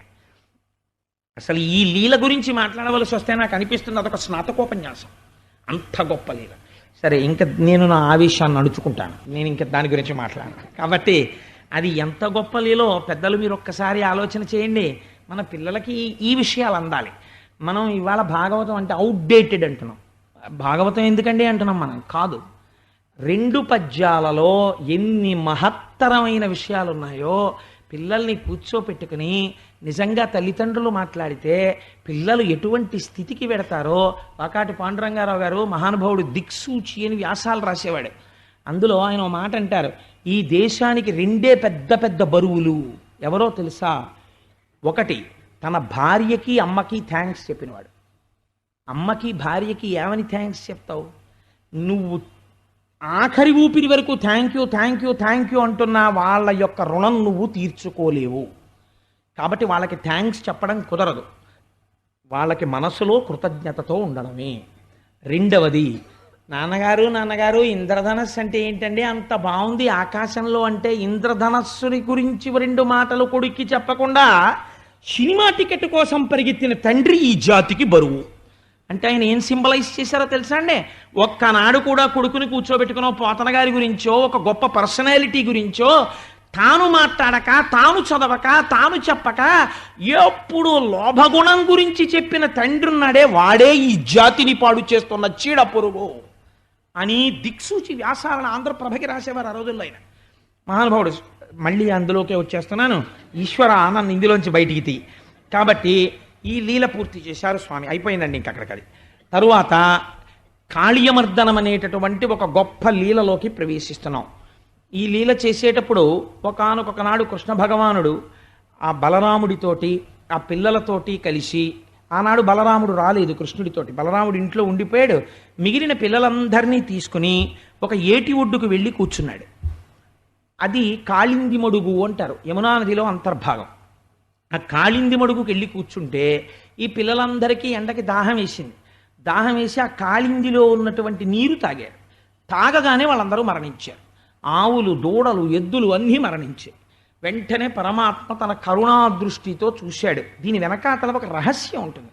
మీరు నన్ను లాజిక్ కోసం ఒక క్వశ్చన్ వేయచ్చు, ఏమండి ఆవుల్ని దూడల్ని చచ్చిపోయిన తర్వాత బ్రతికించగలిగిన వాడికి ఆ నీరు విషంతో కూడినవి తాగవద్దు అని ఓ 4 మినరల్ బాటిల్స్ సృష్టించడం చేత కాదా? చచ్చిపోయిన తర్వాత బతికించడం ఎందుకండి? ఈ పని చేసే కన్నా ఈ పని చేయడం తేలిక కదా. మనం ఎప్పుడు తేలిక ఆలోచిస్తాం. ఇందులో వెళ్తే తొందరగా వెళ్ళిపోవచ్చండి హైదరాబాద్, మిడిల్ బెర్త్లో పడుకుంటే బాగుంటుందా, లోయర్ బెర్త్లో పడుకుంటే బాగుంటుందా? మనకి ఎప్పుడు శరీర తాదాత్మ్యత, షార్ట్ కట్లు మనకు అలవాటు. కాబట్టి ఆ కోణంలో మనం ఆలోచిస్తాం. అలా ఆలోచించకపోతే ఈ లీల బాగా అర్థం కాదు కూడా. కాబట్టి మీకొచ్చే అనుమానం నేనే చెప్పేస్తుంటాను ప్రశ్నగా ముందు.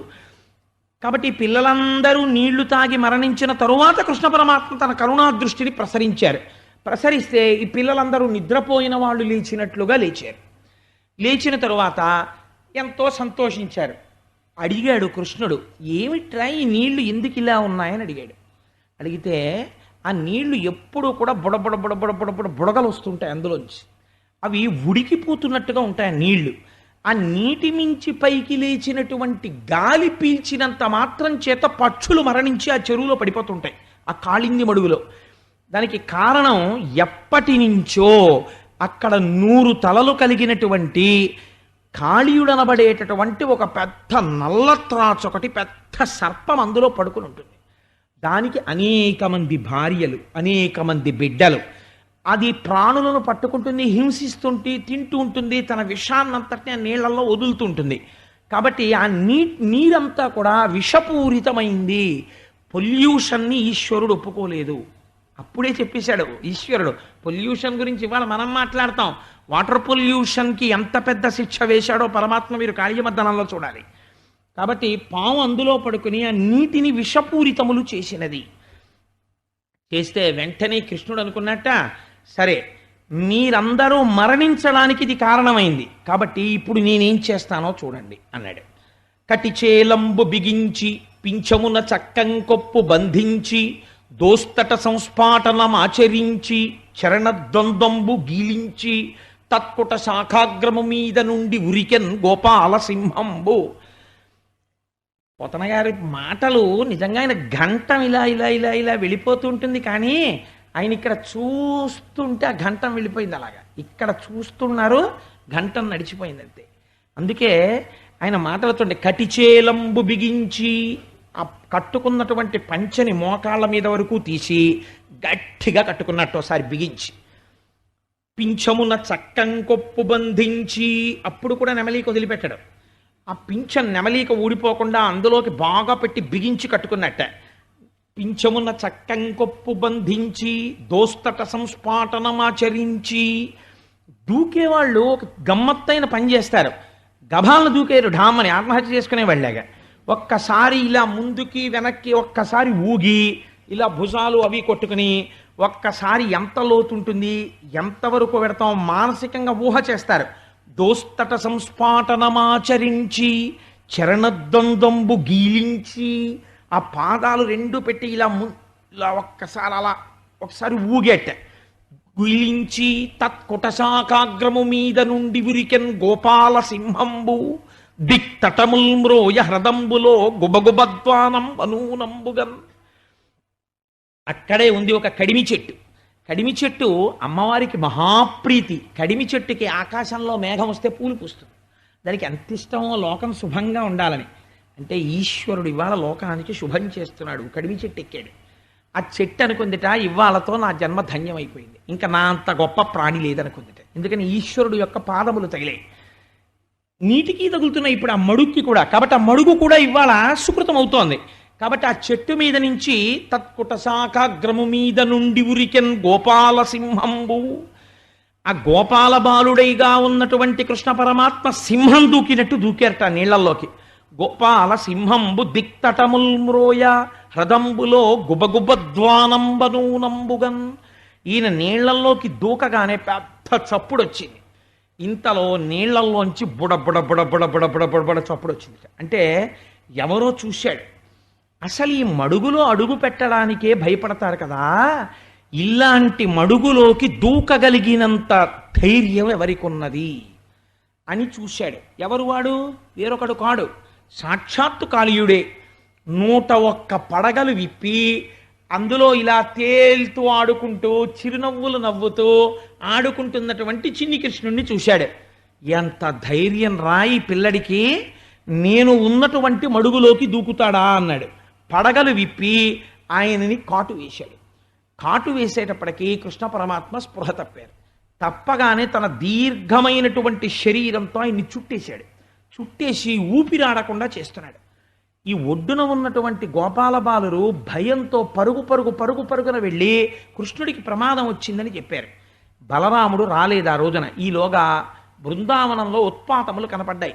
ఎక్కడ చూసినా ఆకాశం అంతా భయంకరంగా తయారైంది. ఉల్కలు పడుతున్నాయి, చీకటి ఆవరించింది, దుర్నిమిత్తములు కనపడుతున్నాయి. ఏం జరిగిందోనని భయపడుతున్నారు. ఈలోగా కృష్ణుడు కనపట్టలేదా, నీటిలో దూకాడు అన్నారు. ఈ కృష్ణుడి కోసమని ఆ గోపాల బాలురు, గోపకులు, యశోద, నందుడు అందరూ వెతుక్కుంటూ వచ్చారు. ఆ కాళింది మడుగులో పాము చేత చుట్టబడి పడిపోయి ఉన్నాడు పరమాత్మ. ఈ పరీక్ష ఆయన ఎప్పుడూ చేస్తాడు. నా గురించి ఏడిచ్చేవాడు ఎవడైనా ఉన్నాడా, ఉంటే కనపడదా, లేకపోతే ఎందుకు అని. కాబట్టి అలా ఆర్తి ఉన్నదా లేదా చూస్తున్నాడు. అంటే ఇక్కడ పోతన గారండి భక్తి అంటే ఏమిటో నిర్వచనం చేశారు. ఎంత గొప్ప మాట అంటారో చూడండి. ఆ గోపకాంతలందరూ వచ్చారు, వచ్చి నిలబడి వాళ్ళు ఒక మాట అంటున్నారు. ఎదురు వచ్చిన జాల ఎదురుగా చనుదెంతువు, ఎదురు వచ్చిన నేడేల రావు, చూచిన కృపతోడ చూచుచుందువు నీవు, చూచిన కను విప్పి చూడవేల, డాసిన నరలేక డాయంగ ఒత్తువు, డాసిన నీటికి డాయవిచట, చీరిన ఓయని చెలరేగి పలుకు ఇది ఏమి సీరిన నిరుగకుంట, తలపు సేయునంత తలపోయుచుందువు, తలపు సేయనేడు తలపవకట, అనుచు భక్తి వివశలాడికైవడి వ్రేతలెల్ల నాడి వివశలైరి.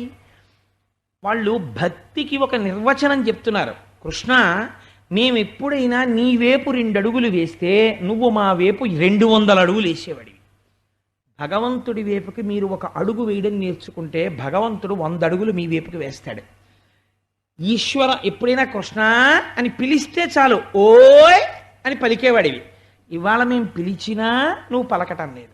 ఎప్పుడైనా నిన్ను ముట్టుకుందామని మేము దగ్గరికి వస్తే నువ్వు పరిగెత్తుకుంటూ వచ్చి మమ్మల్ని కౌగిలించుకునేవాడివి. భగవంతుని యందు మీరు ఇంత చూపిస్తే ఆయన అంత చూపిస్తాడు కారుణ్యాన్ని. కాబట్టి ఇవాళ నువ్వు అలా పరిగెత్తుకుంటూ రావట్లేదు. మేము నీ వంక ఇలా ఒక్కసారి చూస్తే నువ్వు మా అందరి వంక ఎంతో కృపతో చూసేవాడివి. ఇవాళ మా వంక చూడకుండా కన్నులు మూసి పాము చేత చుట్టబడి పడుకున్నావు. మేము తలుచుకోగానే నువ్వు మమ్మల్ని తలుచుకుంటావు. అలాంటి వాడివి ఇవాళ తలుచుకున్నట్టు కనపట్టలేదు. అనుచు భక్తి వివశలాడికైవడి, ఇక్కడుంది ఆ పద్యంలో ఉన్న కీలకం అంతా. భక్తి వలన భక్తి యొక్క స్వరూపమేమిటో ఆవిష్కరిస్తున్న వారై కృష్ణుడి గురించి అలమటించారు. ఎంత గొప్ప మాట అన్నారో చూడండి వాళ్ళు. పన్నగము మమ్ము కరవక నిన్నేటికి కరచ కుర్ర, నిమ్మి కలిగి నీవుండిన మము రక్షింతువు, నిన్ను రక్షింప మేము నేరము తండ్రి. ఈ మాట సాధారణంగా ఎవరంటారండి? తండ్రి అనలేడు ఈ మాట, తల్లి అంటుంది. పిల్లాడికి 104 జ్వరం వచ్చిందనుకోండి, 10 రోజులు అయిపోయింది అనుకోండి, ఎంతమంది స్పెషలిస్టుల దగ్గరికి తీసుకెళ్ళినా తగ్గట్లేదు అనుకోండి, తగ్గకపోతే తండ్రి ఏమో నా ప్రయత్నం నేను చేస్తున్నానండి అంటాడు, బెంగ పెట్టుకుంటాడు. తల్లి ఉత్తర క్షణం ఒక మాట అంటుంది, ఒరే నాన్న నువ్వు చచ్చిపోతే అని నోటితో అందవు. నీకేదైనా అయితే నేను బ్రతికుండి ఎందుకురా ప్రయోజనం, నా ఆయుర్దాయం నాన్న నువ్వు పోసేసుకుని బ్రతకరా, నువ్వు లేకుండా నేను ఎందుకురా మానులా బ్రతకడం, నాకు అక్కర్లేదు. నువ్వు తిరుగు, అనుభవించవలసిన వాడివి నువ్వు తిరుగుతుంటే నా ఆయుర్దాయం అపరిపూర్ణంగా మధ్యలో అయిపోయినా నాకు బాధ లేదంటుంది. అదే మాట గోపకాంతాలు అంటున్నారు. పన్నగము మమ్ము కర్రవక నిన్నేటికి కరచ కుర్ర, నిమ్మి కలిగిన నీవుండిన మము రక్షింతువు, నిన్ను రక్షింప మేము నేరము తండ్రి. ఈశ్వరుణ్ణి ఇలాగే అన్నారు. వాళ్ళకి తెలియక్కర్లేదు ఈశ్వరుణ్ణని. అయ్యా ఆ పాము నిన్ను కరిచింది, అదేదో మమ్మల్ని కరిచేస్తే గొడవ లేకపోయినా మేము చచ్చిపోయినా ఎందుకని, మేము చచ్చిపోతే నువ్వు బ్రతికిస్తావు, నువ్వు చచ్చిపోతే మేము బ్రతికించలేము, మాకు చేత కాదు, మేమేం చేస్తాం, మూడులం అయిపోతాం, మా బతుకులు పనికిరానివి అయిపోతాయి. కృష్ణ నిన్నెందుకు కరిచిందా పాము, మమ్మల్ని కరిచేస్తే గొడవ వదిలిపోయేదే అని వాళ్ళు అన్నారు. నువ్వు చచ్చిపోయిన తర్వాత అయ్యో ఏం చేస్తాం అని వెనక్కి వెడతాం అనుకుంటున్నావేమో, నువ్వు అలా మరణిస్తుండగా మేము చూస్తూ బ్రతికి ఉండం కాబట్టి మేము దూకేస్తున్నాం, మేము ఆ పావు చేతిలో చచ్చిపోతాం అని యశోద కొంగు తీసి బిగించుకుని కాళింది బడుగులోకి దూకేస్తాడు. దూకేస్తూ ఉండడం ఏమిటి కృష్ణుడు చూశాడు. యశోద వెనక గోపకాంతలందరూ దూకేస్తున్నారు, గోపాల బాలు దూకేస్తున్నారు. చిత్రం ఏమిటో తెలుసా అండి, ఊరుకో అని అడ్డుపెట్టిన వాళ్ళు లేడు. అలా అడ్డుపెట్టిన వాళ్ళు ఎవరో మీరు రేపు చూద్దరు, కానీ ఇవాళ అలా అడ్డుపెట్టే వాళ్ళు ఉండరు. వీళ్ళందరూ దూకేద్దాం అనుకుంటున్నారు. ఇప్పుడు ఈశ్వరుడు చూశాడు, నేను కావాలన్న వాళ్ళు ఉన్నారు, నేను దక్కాలి వీళ్ళకి. కాబట్టి ఇప్పుడు ఏం చేశాడు, ఒక్కసారి తన శరీరాన్ని వెడల్పుగా పొడుగుగా పెంచేశాడు. అనుకోని రీతిలో హఠాత్తుగా ఇలా చుట్టేసినటువంటి పాము మధ్యలో ఉన్న శరీరం పెరిగిపోతే దీని శరీరం అంతా కూడా నలుగుడు పడిపోయింది. ఎక్కడికక్కడ నలుగుడు పడిపోయి శరీరము శోషించిపోయి ఆ పిల్లవాడు ఒక్కసారి ఇలా పైకి గిరి శోష ఎక్కడ తెలుస్తుందండి? శరీరమునకు వచ్చిన శోష తలకి తెలుస్తుంది. నీరసం అప్పా అని ఇలా పడగలు వాల్చింది. చేతి పిడికిలి బిగించి ఒక్క గుద్దాడు ఆ పడగల మీద. గుద్దేటప్పటికి దాని నవరంధ్రములలోంచి నెత్తురు కక్కేసింది. నెత్తురు కక్కేసి పట్టు వదిలేసి కింద పడిపోయింది. పడిపోగానే చూశాట కృష్ణుడు. ఇప్పుడు ఎవరెవరు ఏడ్చారో వాళ్ళందరూ సంతోషించాలనుకున్నాడు. యమునావీచి మృదంగవద్యములు మోయం తీరగోపౌఘర్షమనోజ్ఞనితంబు గేయముగ జంచత్కాళి తవ్యాళి భోగరంగ తరంగ తలంబునన్ పటుకతిన్ గంజాక్షు నిర్మర్దనాక్షము హృజ్జద్భుత భీమమై పరగ దివ్యశ్రేణి చూచెందివిన్. ఆ తోక పట్టుకొని ఎగిరి పడగల మీదకి ఎక్కేట. ఒక్కొక్క పడగ పైకెత్తుతుంటే దాన్ని తొక్కుతుండేవాడు. ఆ తొక్కిన పడగ కిందకెళ్ళేది. ఇంకో పడగ పైకి వస్తే ఎగిరి దాని మీద తొక్కుతుండేవాడు. మణులతో కూడినటువంటి ఆ పడగలతో కూడినటువంటి కాళీయుడి తలకాయలు ఆయన నాట్యం చేసేటటువంటి గొప్ప రంగస్థల మంటపం అయింది. గోపకులు గోపకాంతలు అందరూ ఆ యమున ఒడ్డున నిలబడి శబాష్ కృష్ణ కృష్ణ కృష్ణ అని సంతోషంతో అరుస్తున్నటువంటి ఆ అరుపులు మాటలు అవి పాటలయ్యాయి. యమునా నది యొక్క తరంగములు మధ్యల యొక్క ధనులయ్యాయి. బెగ్గురు పక్షులు మొదలైన పక్షులు ఆనందంతో అమ్మయ్యా మేము ఈ కొలను మీద ఎగరగలం అని అవి చేస్తున్నటువంటి సవ్వడులు వాటి కూతలు ఆయన పక్కన పక్క వాయిద్యాలు అయ్యాయి. ప్రేక్షకులుగా ఆ మందిరంలో దేవతలందరూ ఆకాశంలో నిలబడి చూస్తున్నారు. ఏమీ ఆశ్చర్యమని. పెస దామోదరు పాదఘాతనగతుల్ వేవేల చందంబులన్ ప్రసభాటోపముజూపపాపణ భృచ్చటా మండలంబ సహంబై పగిలెన్ మణుల్ చెదరగా నాశ్యంబులన్ శోణితం బెసగన్ దంస్ట్రలు నుగ్గుగాగ గరళవహ్ని జ్వాలికల్ వెల్వడన్. ఆయన ఆ పడగల మీదకెక్కి తొక్కుతుంటే తలలు పగిలిపోయి ఆ లోపల ఉన్నటువంటి మణులు చల్లా చెదరైపోయాయి. దాని నోట్లోంచి ముక్కుల్లోంచి నెత్తురు ధారల కింద కారి ఆ నీటిలో పడిపోతోంది. నీరంతా అప్పటి వరకు విషంతో నల్లగా ఉన్న నీరు నెత్తురు పైన తెట్టు కింద కట్టి ఉంది. పాములోంచి వచ్చినటువంటి నెత్తురు శోషించిపోయి ఆ కాళీయుడు నీరసించి ఆ నీటిలో పడిపోయేటటువంటి స్థితి వచ్చింది. ఇప్పుడు ఆ కాళీయుని యొక్క భార్యలు ఉన్నారు చాలామంది.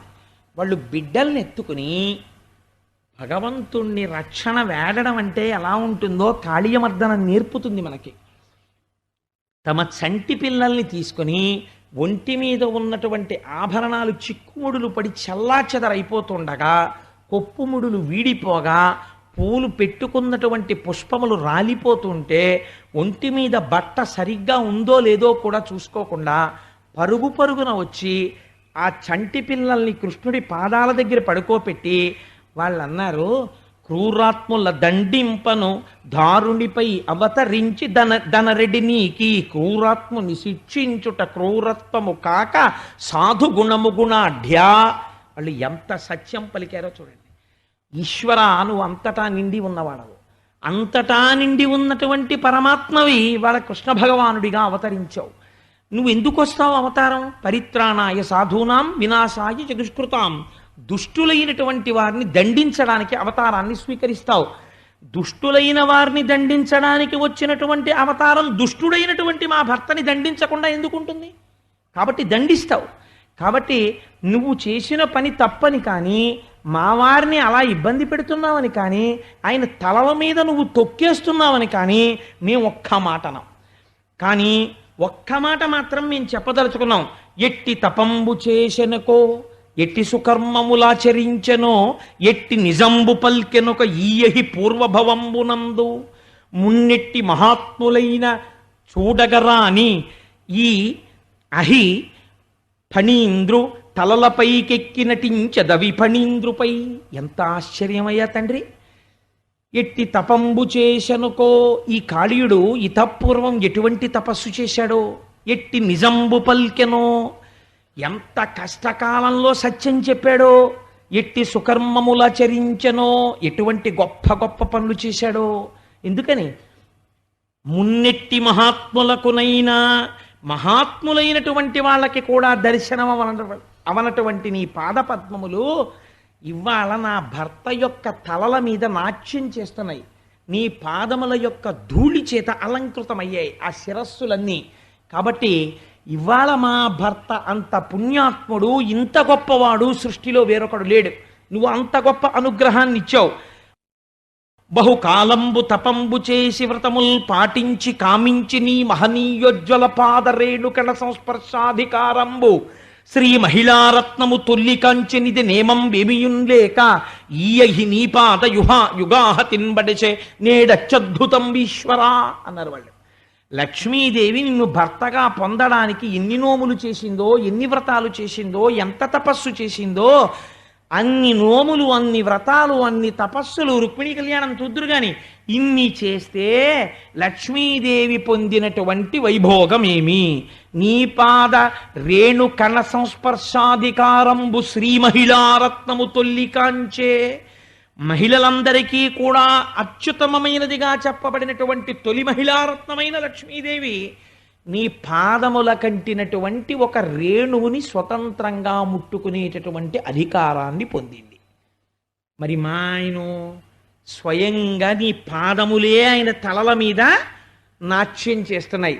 లక్ష్మీదేవి గొప్పదా, మా ఆయన గొప్పవాడా? ఇవాళ మా ఆయనే గొప్పవాడు. ఈశ్వరుడు ఏమనుకోవాలంటే నిజంగా వాళ్ళ స్తోత్రానికి, వాళ్ళు చెప్తున్న సత్యానికి ప్రసన్నుడైపోవాలి. మనము చేస్తాం స్తోత్రం. ఎలా చేస్తామో తెలుసా అండి? అవశ్యాని శరీరాన్ని అందరి డబ్బు నాకే రాని పూజ. ఊళ్ళో వాళ్ళ డబ్బంతా వీడికే వచ్చేయాలి. ఊళ్ళో కాలేజీలో ఎవరైనా కాస్త ఎర్రటి పిల్ల చేరితే ఉత్తర క్షణం వీడు ప్రకటించేసుకుంటాడు, అది నా భార్య, వీడికి ఎవడో జన్మ హక్కు ఇచ్చినట్టు ప్రేమించేశాను, అయితే నాదాని అవ్వాలి, లేకపోతే యాసిడ్ పోస్తా. రాక్షసత్వం. వీడి హక్క. ఆ పిల్లకో తల్లి ఉంది, తండ్రి ఉన్నారు, వాళ్ళకి కొన్ని ఆశలున్నాయి. ఆ పిల్ల చదువుకుంటోంది, ఆ పిల్లని ఎక్కడో ఇవ్వాలనుకుంటున్నాడు. నువ్వెవరివి? ఎంత తెంపరితనం నీది? అటువంటి వాణ్ణి ఉరి తీసి ఊరూరా శవాన్ని తీసుకొచ్చి ప్రతి 4 వాడల మధ్యలో నిలబెట్టి శవాన్ని కూడా ఉరి తీయాలి. తీస్తే తరువాతి వాళ్ళకి ఆదర్శం అవుతుంది. ఓహో, ఇలా ప్రవర్తించకూడదు. వాడి పట్ల జాలిందుకు? వాడు క్రూరమైన రాక్షసుడు, అది జరగకూడని నేరం. కాబట్టి వాళ్ళు అంటున్నారు, వాళ్ళు ఎంత మర్యాదతో మాట్లాడుతున్నారో చూడండి. వాళ్ళు అన్నారు, లక్ష్మీదేవి పొందనటువంటి వైభోగాన్ని ఇవాళ నా భర్త పొందాడు, ఇంత గొప్ప తపస్సు చేశాడు. ఈశ్వర, కానీ ఒక్క విషయం, మేము చెప్పేటటువంటి మనవిని కూడా నువ్వు విను.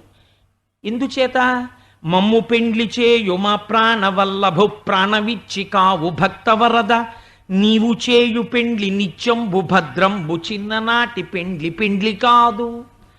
మనం ఏదైనా కష్టం వచ్చిందనుకోండి, అసలు నిజంగా నేను ఆ మాట అనకూడదు, కానీ ఒక్కొక్కసారి భర్తకి ఏదో ప్రమాదం వస్తుంది, ఇబ్బంది వస్తుంది. నాకు అనిపిస్తుంది, కాళీయమర్దనంలో కాళీయుని భార్యలు ఏ మాట అన్నారో ఈశ్వరుడితో ఆ మాట అనగలిగితే భర్తకు ఆయుర్దాయం లభిస్తుంది. వాళ్ళు ఏమన్నారో చూడండి. మమ్ము పిండ్లిచే యుమ ప్రాణవల్లభు ప్రాణమిచ్చి కావు భక్తవరద. ఈశ్వర, మా తల్లిదండ్రులు ఈ కాళీయుడు చాలా బలవంతుడని, దీర్ఘాయుష్మంతుడవుతాడని, తన్నెవరూ ఎదిరించలేరని, చాలా ఐశ్వర్యవంతుడని ఇతనికిచ్చి పెళ్లి చేశారు. మా 5వ మా పసుపు కుంకాలు ఇతని యొక్క ఆయుర్దాయంతో ముడిపడి ఉన్నాయి. ఆనాడు మా పెద్దవాళ్ళు పెళ్లి చేస్తే మాకు పసుపు కుంకాలు వచ్చాయి, 5వ వచ్చింది, మా మెడలో మంగళసూత్రం వచ్చింది. అవి ఉంటాయి అని వాళ్ళు అనుకున్నారు, ఉండవు అని నువ్వు తేల్చేస్తున్నావు. కానీ మేమంటున్నాం, నువ్వు అనాథనాథుడవు అంటున్నాం. నువ్వు అనాథలకే ప్రధానమైన నాథుడవు. నీవే అనాథల్ని ఎలా చేస్తావు మమ్మల్ని? కాబట్టి నువ్వు మమ్మల్ని అనాథల్ని చెయ్యకూడదు. వాడు దుర్మార్గుడు అయినా మా కోసం నువ్వేం చెయ్యాలో తెలుసా? ప్రాణమిచ్చి కావు భక్తవరద, చిన్ననాటి పెండ్లి కాదు, నీవు చేయు పెండ్లి నిత్యంబు భద్రంబు. స్వామి, ఇప్పుడు నువ్వు మాకు భర్తని ప్రదానం చేస్తే ఇది మాకు నిత్యము భద్రము. మా ఆయన పరిస్థితి మారుతుంది, బుద్ధిలో మార్పు వస్తుంది. ఈ దెబ్బతో పాపపు పనులు మాంతాడు, మా 5వ నిలబడుతుంది. అందుకని ఈశ్వర, ఇప్పుడు నువ్వు మాకిస్తున్న 5వ ఉందే, ఆనాడు మా నాన్నగారు కట్టించిన తాళుంది, మా అమ్మాయి మెళ్ళలో తాళిని బాగా నిలబడాలని ఆర్తి చెంది మా నాన్న పెళ్ళికొచ్చి 5వ ఉన్న ప్రతి ఆడదాని మెళ్ళో మంగళసూత్రం ఒకసారి పెట్టించాడు నాకు కట్టే ముందు. ఏమో ఏ తల్లి సర్వమంగళాదేవతని మంగళసూత్రంలో అంత ఉపాసన చేస్తోందో అందరి మెళ్ళల్లో పెడితే ఆ తాళిబొట్టులో ఉన్న సర్వమంగళాదేవత యొక్క పాద స్పర్శ తగిలి నా కూతురుకు కూడా పసుపు కుంకాలు పూర్ణంగా ఉంటాయని అంత కష్టపడి మా నాన్న మాకు తాళి కట్టించాడు. కానీ ఇవాళ నువ్వు మమ్మల్ని అనాథల్ని చేస్తున్నావు. నువ్వు అనాథనాథుడవు. ఆ పెళ్ళి కాదు నిజం. ఇప్పుడు నువ్వు మాకు కాని పసుపు కుంకాలు భిక్ష పెడితే అది నిజం. అందుకే ఆడది ఒక్కటి మాత్రం ఇలా పుచ్చుకోదు, తెలుసా అండి? పసుపు కాని కుంకం కాని పసుపు తాడు కాని పుచ్చుకుంటే ఇలా పుచ్చుకుంటారు. ఒడి చాపుతుంది. ఎంత కోట్లు ఉండనివ్వండి, ఈ దేశ సంస్కృతి అక్కడ ఉంది. ఎందుకనో తెలుసా అండి? ఇంటికి కోటీశ్వరరాలు రానివ్వండి, వెళ్ళిపోతుంటే అమ్మా బొట్టు ఉంచుతారు ఉండండి అమ్మా అన్నారు అనుకోండి, వెంటనే ఆగి బొట్టు పెట్టించుకుని పెడతారు. ఈ దేశంలో ఈ దేశానికి ఇంత పేరు ప్రఖ్యాతులు వచ్చాయంటే నేను వెనకేసుకొచ్చాను అనుకోకండి, ఆడవాళ్ళ యొక్క నడువడి చేతని. కోట్లు ఉండొచ్చు, అధికారాలు ఉండొచ్చు, ఐఏఎస్లు అవ్వచ్చు, అయినా వాళ్ళు మాత్రం బొట్టు కోసం అలా నిలబడిపోతారు. పసుపు తాడు కోసం క్యూలు కడతారు. ఇంత పసుపు కాళ్ళకి రాస్తామంటే పసుపు కుంకాల కోసం 10 మైళ్ళు నడిచి వెళ్ళిపోతామంటారు. అది ఈ జాతి సొత్తు. ఏమి గొప్పగా ఆవిష్కరించిందండి ఆడదాని గురించి భారతీయ తత్వం. ఎంత గొప్పగా మాట్లాడుతున్నారో చూడండి వాళ్ళు ఆ కాళీయుడి గురించి. మమ్ము పెండ్లిచే యుమ ప్రాణ వల్లభు ప్రాణమిచ్చి కావు భక్తవరద. భక్తులైన వాళ్ళ కోరికలు తీర్చేవాడా, ఇవాళ నువ్వు మాకు పతి భిక్ష పెట్టు అని అడిగారు. అడిగి వాళ్ళు ఒక మాట అన్నారు, ఈశ్వర ప్రతివారి యందు నువ్వు ఉంటావు, అందుకని నిన్ను పురుషుడు అంటారు. ఆ పురుషుడి లోపల జీవుని యందు పరమాత్మగా ఉంటావు. తెలియాండములన్నింటినీ బ్రహ్మాండంతో కలుపుతావు. కలపడానికి కాలస్వరూపంతో పెడతావు. అప్పుడు నిన్ను కాలనాథుడు అని పిలుస్తారు.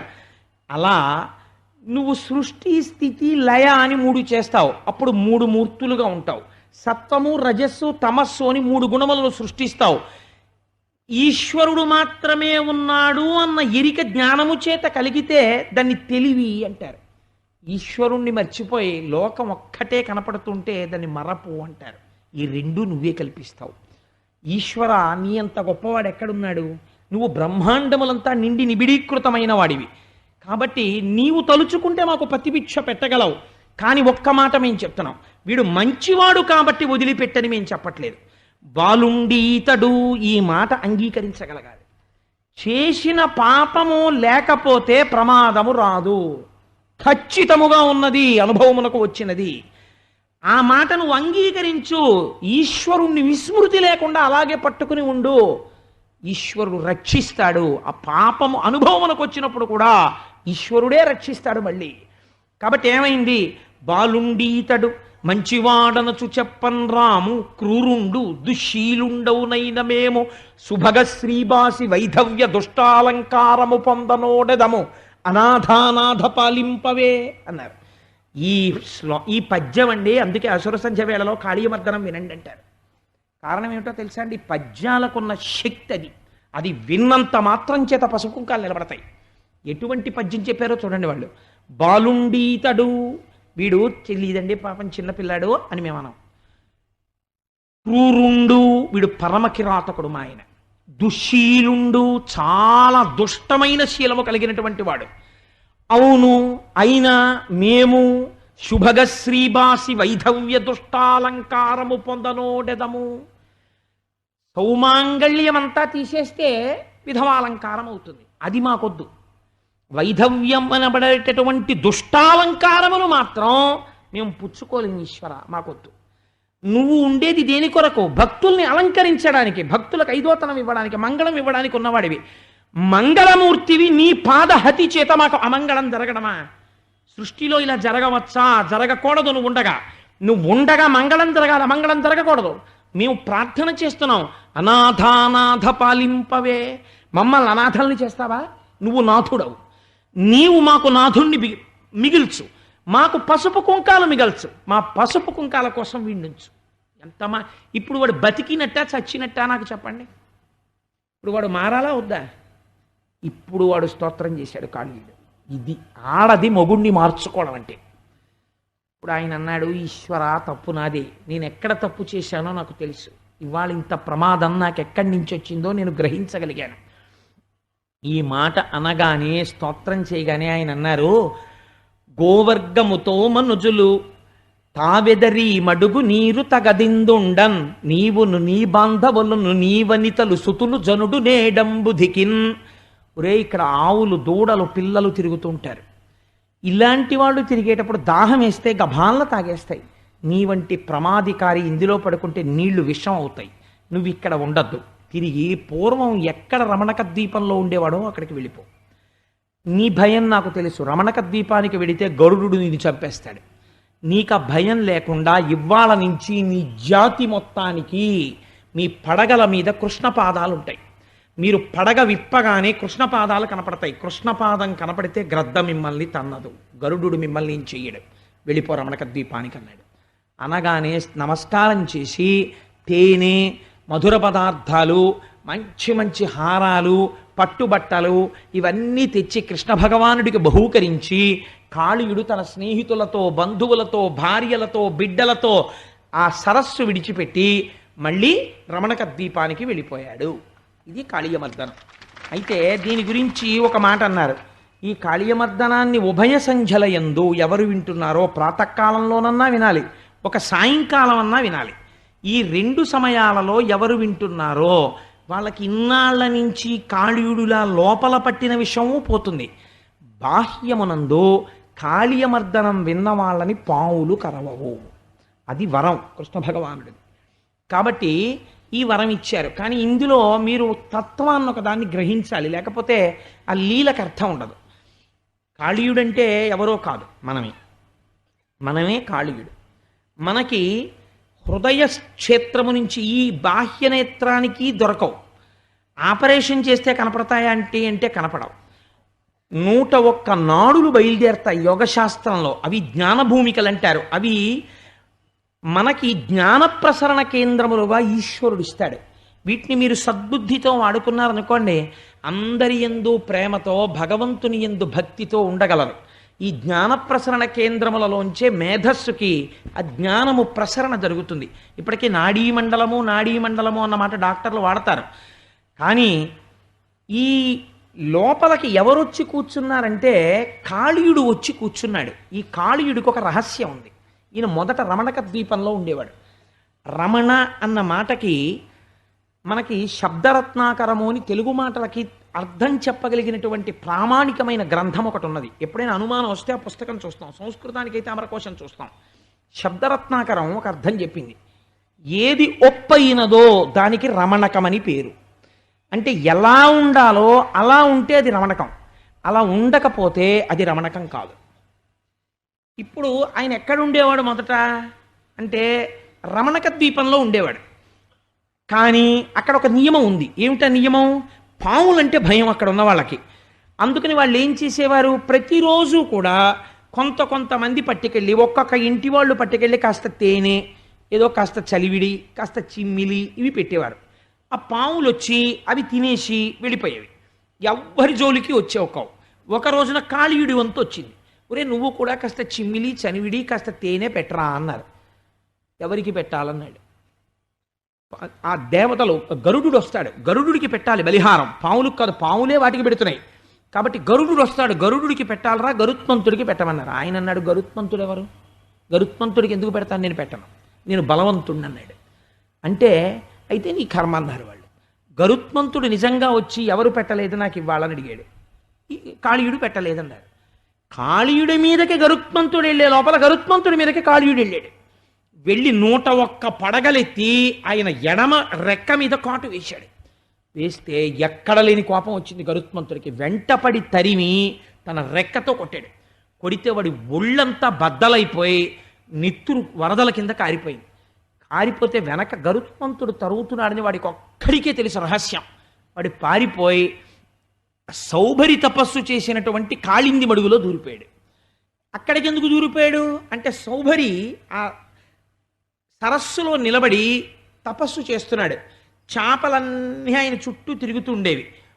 ఒక రోజున గరుత్మంతుడు వచ్చి చేపల రాజుని ఎత్తుకుపోయి తినేశాడు. తపస్సు చేసేటటువంటి మహర్షుల మనస్థితి ఎంత ప్రేమతో ఉంటుందంటే, వాళ్ళకి చేపకి కష్టం వచ్చినా బాధే, కుక్కకి కష్టం వచ్చినా బాధే. వాల్మీకి రామాయణం ఎందులోంచి వచ్చిందండి? మీరు విన్నారు కదా. అందుకని ఒక బోయవాడు పక్షిని కొడితే రామాయణం వచ్చింది. మహర్షి యొక్క మనస్సు అలా ఉంటుంది. కాబట్టి ఆయన వెంటనే శపించారు.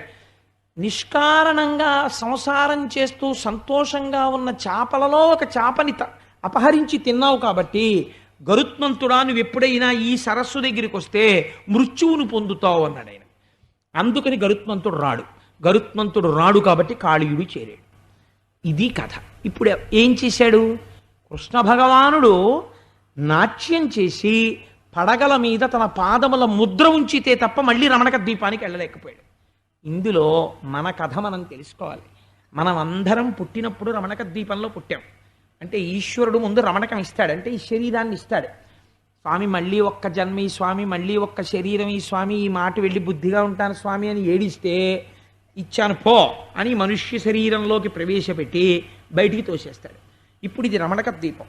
దీంతో మీరు హాయిగా చేతులతో పూజ చేసుకోవచ్చు, కాళ్ళతో గుళ్ళోకి వెళ్ళచ్చు, చెవులతో భాగవతం వినొచ్చు, నోటితో ఈశ్వరనామం చెప్పుకోవచ్చు, హాయిగా భగవంతుణ్ణి లోపల స్మరించుకుంటూ సంతోషంగా ఉండొచ్చు.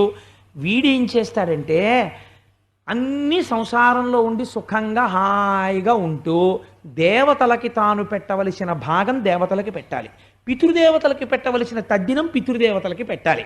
వీడు ఏమి మానేస్తాడంటే, గరుడు ఎవడరా అంటాడు. గరుడు అంటే వేదం. మీరు విన్నారు కదా, గరుడు వస్తుంటే వేదం వినబడుతుంటుంది. వేదము చెప్పింది ధర్మం ఇలా ప్రవర్తించు, నువ్వు అనుభవించడం కాదు. నువ్వు ఇంట్లో అనుభవిస్తుంటే కనీసంలో కనీసం ఇంత బెల్లపు గడ్డైనా పూజ గదిలో పెట్టి రోజు ఒక్కసారి నివేదన చేసి ఇంత ముక్క కళ్ళకద్దుకుని నోట్లో వేసుకో అని చెప్పింది. వీడేం చేస్తాడు?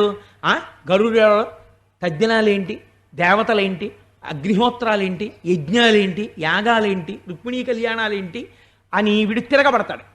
తిరగబడితే గరుత్మంతుడి మీద తిరగబడ్డాం, నేను ఇవ్వను బలిహరణం అన్నాడు. గరుత్మంతుడు ఏం చేశాడు? సావబొడిచాడు. దేవతలు ఏం చేస్తారు? ఆగ్రహాన్ని ప్రదర్శిస్తారు. ఏమవుతుంది? ప్రమాదం వస్తుంది. ఇప్పుడు ఏం చేస్తాడు? అక్కడే ఉండి మళ్ళీ దేవతారాధన చేస్తే చిన్నతనం. అందుకని ఎవరెవరు దేవతారాధనములకు ఇష్టపడరో అలాంటి చోటుకు పోతాడు. అందుకని ఎక్కడికి పోయాడు? కాళింది బొడుక్కి పోయాడు. పోయి అక్కడ దూరాడు. దూరి ఏం చేస్తున్నాడు? లోపల మార్పు రాలేదు, విషం కింద తయారు చేస్తున్నాడు ఆ మడుగుని. ఇప్పుడు ఇక్కడున్న ఈ 101 నాడులు జ్ఞాన ప్రసరణ కేంద్రాలు, వీటి నిండా ఈశ్వర తిరస్కార బుద్ధితో నింపుకున్నాడు. నా అంత వాణ్ణి నేనంటున్నాడు. అంటే విషంతో నిండిపోయే ఇవే 101 పడగలు. ఇప్పుడు భయంకరమైన అపచారం ఒకటి జరిగితే తప్ప ఈ విషయాన్ని మళ్ళీ వెనక్కి తీయడు ఈశ్వరుడు. ఈ అహంకారం పెరిగి పెరిగి పెరిగి పెరిగి ఎవరి జోలికెట్టాడు? భగవంతుణ్ణి నమ్ముకున్న వాళ్ళ జోలికెడతాడు. అప్పుడు ఈశ్వరుడు ఇంకా క్షమించడు. అందుకని గోపాల బాలురు ఆవు దూడలు తాగి మరణించాలి, అపచారం జరిగింది. ఇప్పుడు ఈశ్వరుడికి ఆగ్రహం వస్తుంది. తన భక్తుల జోలికెడితే ఈశ్వరుడు ఒప్పుకోడు. 101 పడగలు పగిలిపోయేటట్టు తొక్కేశాడు. ఎందుకు వదిలేడు? భార్యలు శరణాగతి చేశారు. అంటే ఇప్పుడు మళ్ళీ లోపల ఉన్నటువంటి బుద్ధి సద్బుద్ధి అయింది. ప్రార్థన చేశారు. అప్పుడు ఏం చేశాడు? విషాన్ని వెనక్కి తీసి మళ్ళీ వదిలిపెట్టాడు. ఇప్పుడు కాళీయమర్దనం వింటే మనం ఏం జరగాలి? మనలో 101 నాడుల్లో ఉన్న విషం వెనక్కి వెళ్ళి సద్బుద్ధితో మనందరం హాయిగా కృష్ణ పరమాత్మ యొక్క పాదములను శిరస్సునందు ధరించి ఆనందంగా ఉండాలి. కాబట్టి కాళీయమర్దనానికి బాహ్య ప్రయోజనమేమి అంటే పాము కరవదు, ఆంతర ప్రయోజనమేమి లోపలి పాము నీరసిస్తుంది. ఇక్కడ వదిలిపెట్టి వెళ్ళిపోయి దీన్ని కాళింది మడుగుగా చెయ్యదు, మళ్ళీ రమణక ద్వీపం చేస్తుంది. అంటే ఇప్పుడు మళ్ళీ ఏమైపోయింది? కాళీయమర్దనం వినగానే మళ్ళీ ఈ శరీరం అంతా శుద్ధి అయిపోయింది. కాళీయమర్దనం అనబడేటటువంటి లీలకి అంత గొప్ప పరమ పవిత్రమైనటువంటి స్థితి కలదు అని భగవానుడు ఈ లీలని పూర్తి చేశాడు. ఇవాళ ప్రార్థనకి ఎన్నో చెప్పేద్దామని చెప్పి పెద్ద మొనగాళ్ళే వస్తాను. అవ్వవు ఇక్కడికి వచ్చి కూర్చుంటే వద్దు వద్దు వద్దు, వెళ్ళకు పక్కకెళ్ళిపోకు అనుకుంటూ ఉంటాను, వెళ్ళిపోతూ ఉంటాను. ఈశ్వరుడు ఒక చిత్రమైనటువంటి లీల చేశాడు. ఏమీ లేదండి నా కంగారు, ఎన్నాళ్ళైనా భాగవతం చెప్పచ్చు. నా కంగారల్లా ఏమిటంటే ఆయన పెళ్లి కొడుకుని చెయ్యాలి. 5వ తారీఖు రుక్మిణీ కళ్యాణం అనౌన్స్ అయిపోయింది. అప్పటికి ఆయన పాకుతుంటే పెళ్ళి ఏం చేయింది ఆయనకి యుక్త వయస్సు రావాలి, రుక్మిణీదేవిని వివాహం చేసుకునేటటువంటి పురుషుడు కాస్త నూనూగు మీసాలైనా రానివ్వద్దు, ఎప్పుడు ఇంకా కొండ ఎత్తిన 5 ఏళ్ల పిల్ల. అందుకే రేపు గోవింద పట్టాభిషేకం అనౌన్స్ చేసేస్తే తప్పకుండా తెస్తానని అనౌన్స్ చేశాను. కాబట్టి ఏమవుతోంది, ఆయనకి అసలు మీసాలు రానివ్వట్లేదు, ఎప్పుడూ ఆ చంటి పిల్లాడి కింద అట్టే పెట్టి కూర్చోబెడుతున్నాం. నా తప్పు కాదండి, గోపాలకృష్ణ గారు ఇచ్చిన బ్యానర్ అది. వెనకాల అలా పెడితే ఆయన పెద్దవాడు ఎప్పుడవుతాడు, మళ్ళీ ఆయన అనుగ్రహం కలగాలి, ఆయన పెద్దవాడు అవ్వాలంతే. అప్పటి వరకు నన్ను ఇలా వేయించారు కదా, నేను అలాగే ఉంటానని పట్టు కూర్చున్నాడు ఆయన. అలాగే ఉంటున్నాడు. నాకు చాలా సంతోషంగా ఉందిరా. పైగా వేయించడం కూడా చూడండి, చక్కగా వెన్నముద్ద అట్టుకుని పోనీ అటు చూస్తున్నాడా, సభకేసి చూస్తూ, ఇంతమందిని చూస్తూ నా వెనక వాడుండి చెప్పిస్తున్నాడు. పలికెడిది భాగవతమట పలికించు విభుండు రామభద్రుండట. ఆ వెనక సీతారాములు కృష్ణ భగవానుడు పాకుతున్నవాడే నడిపిస్తుంటే నేను పెళ్లి కొడుకుని ఇప్పుడు చేయనండి. అందుకని స్వామి తొందరగా పెళ్లి కొడుకు అని కోరుకుంటున్నాను. ఇప్పుడు ఈశ్వరుడు ఒక గమ్మత్తైనటువంటి లీల చేశాడు. అందులో ఒకనాడు కృష్ణుడు బలరాముడు అందరూ కలిసి ఆడుకుంటూ ఉంటారు. వీళ్ళు ఆడుకోవడంలో పొద్దు పోలేదనుకోండి, ఏదో చిత్ర విచిత్రమైనటువంటి ఆటలు ఆడుకుంటుంటారు. ఎప్పుడూ ఒకేలా ఉంటే ఏం తోస్తుంది. అందుకే సమయము పొద్దు పోని చోట పెద్దరికంతో ఉండకూడదు. ఇప్పుడు మీ అందరితో కలిసి ఇందులో లేకపోతే 150 మందితో కలిసి నేను వెంకటాచలం వస్తున్నాను అనుకోండి, వస్తుంటే మిమ్మల్ని అందరినీ భయపెట్టేసి కాళీమర్దనం చెప్తాను హుష్ అనకూడదు. మీతో అంత్యాక్షరి ఆడాలి సరదాగా. ఎందుకనంటే అది సమయాన్ని ఉత్సాహంగా కాసేపు పొద్దుపుచ్చాలి. లోపల ఈశ్వరుణ్ణి గట్టిగా పట్టుకుని కాసేపు సరదాగా వినోదంగా నడిపించచ్చు. ఎవరి మనస్సు ఖేదపడకుండా సరదాగా గడపాలి. కృష్ణ భగవానుడు కూడా అది చేసి చూపించాడు. ఎంత చిత్రమే అంటే, ఏమంటే అంత్యాక్షరీలు కూడా ఆడుతూ ఉండాలా అని అనకండి, నేను అదే ఉదాహరణకి చెప్పాను అంతే. కాబట్టి ఆ పిల్లలందరినీ తీసుకుని ఒక రోజున మనందరం ఆడుకుందాంరా, ఇలా ఎంతసేపు మనకి తోస్తుంది, 2 టీములు కింద వేసుకుందాం. బలరాముడు ఒక టీంకి కెప్టెన్, నేను ఒక టీంకి కెప్టెన్. ఇప్పుడు మనం చిన్నతనంలో ఆడిన ఆటలే అవి. పిల్లలందరూ వస్తారు, కెప్టెన్స్ ఏం చేస్తారంటే ఎంచుకుంటారు, ఒక ఆట ఆడదామన్నారు. ఇద్దరూ ఎంచుకోవడం మొదలు పెట్టగానే కృష్ణుడు చాలా చమత్కారి. అన్నయ్య అన్నయ్య నీతో చిన్న మాట మాట్లాడాలి, ఇలా రా అన్నాడు. ఏంట్రా తమ్ముడు అని గబగబా వెళ్ళారు. ఇద్దరు చూడముచ్చటగా ఉంటారు, ఒక ఆయన తెల్లటైనా ఒక ఆయన నల్లటైనా. ఇద్దరు చెట్టు పక్కకి వెళ్ళారు.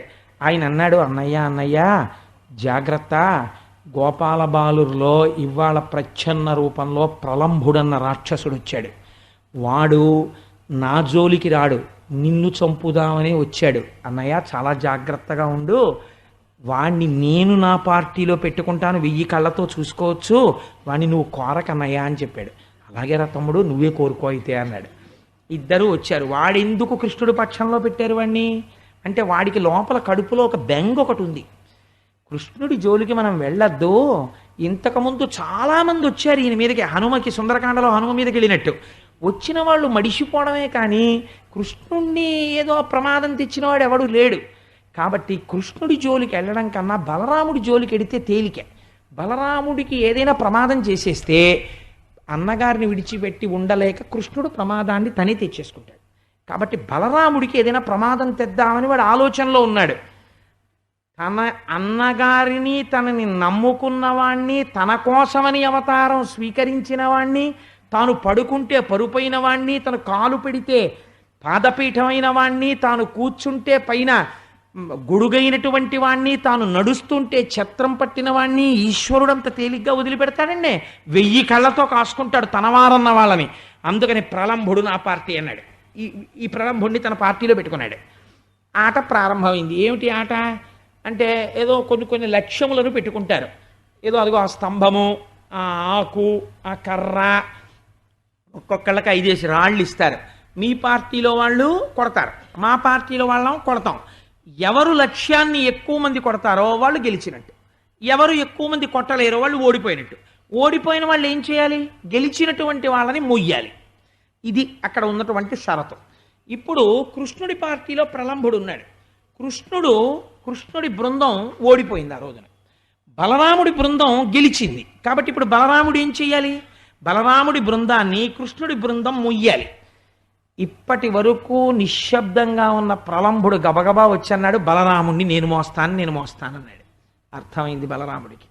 సరే మొయ్ అన్నాడు. ఒక నియమం పెట్టారు, ఎవరు ఎవరిని మోసినా అదిగో గీత గీసాం, ఆ గీత వరకు మోసుకెళ్ళి అక్కడ వదిలేయాలి, చాలు, అంతకన్నా మొయ్యకూడదు. అక్కడ వరకు మొయ్యలేనని ఇలా ఎక్కించుకు దింపకూడదు, అక్కడ వరకు మొయ్యాలి, ఇది నియమం అన్నాడు.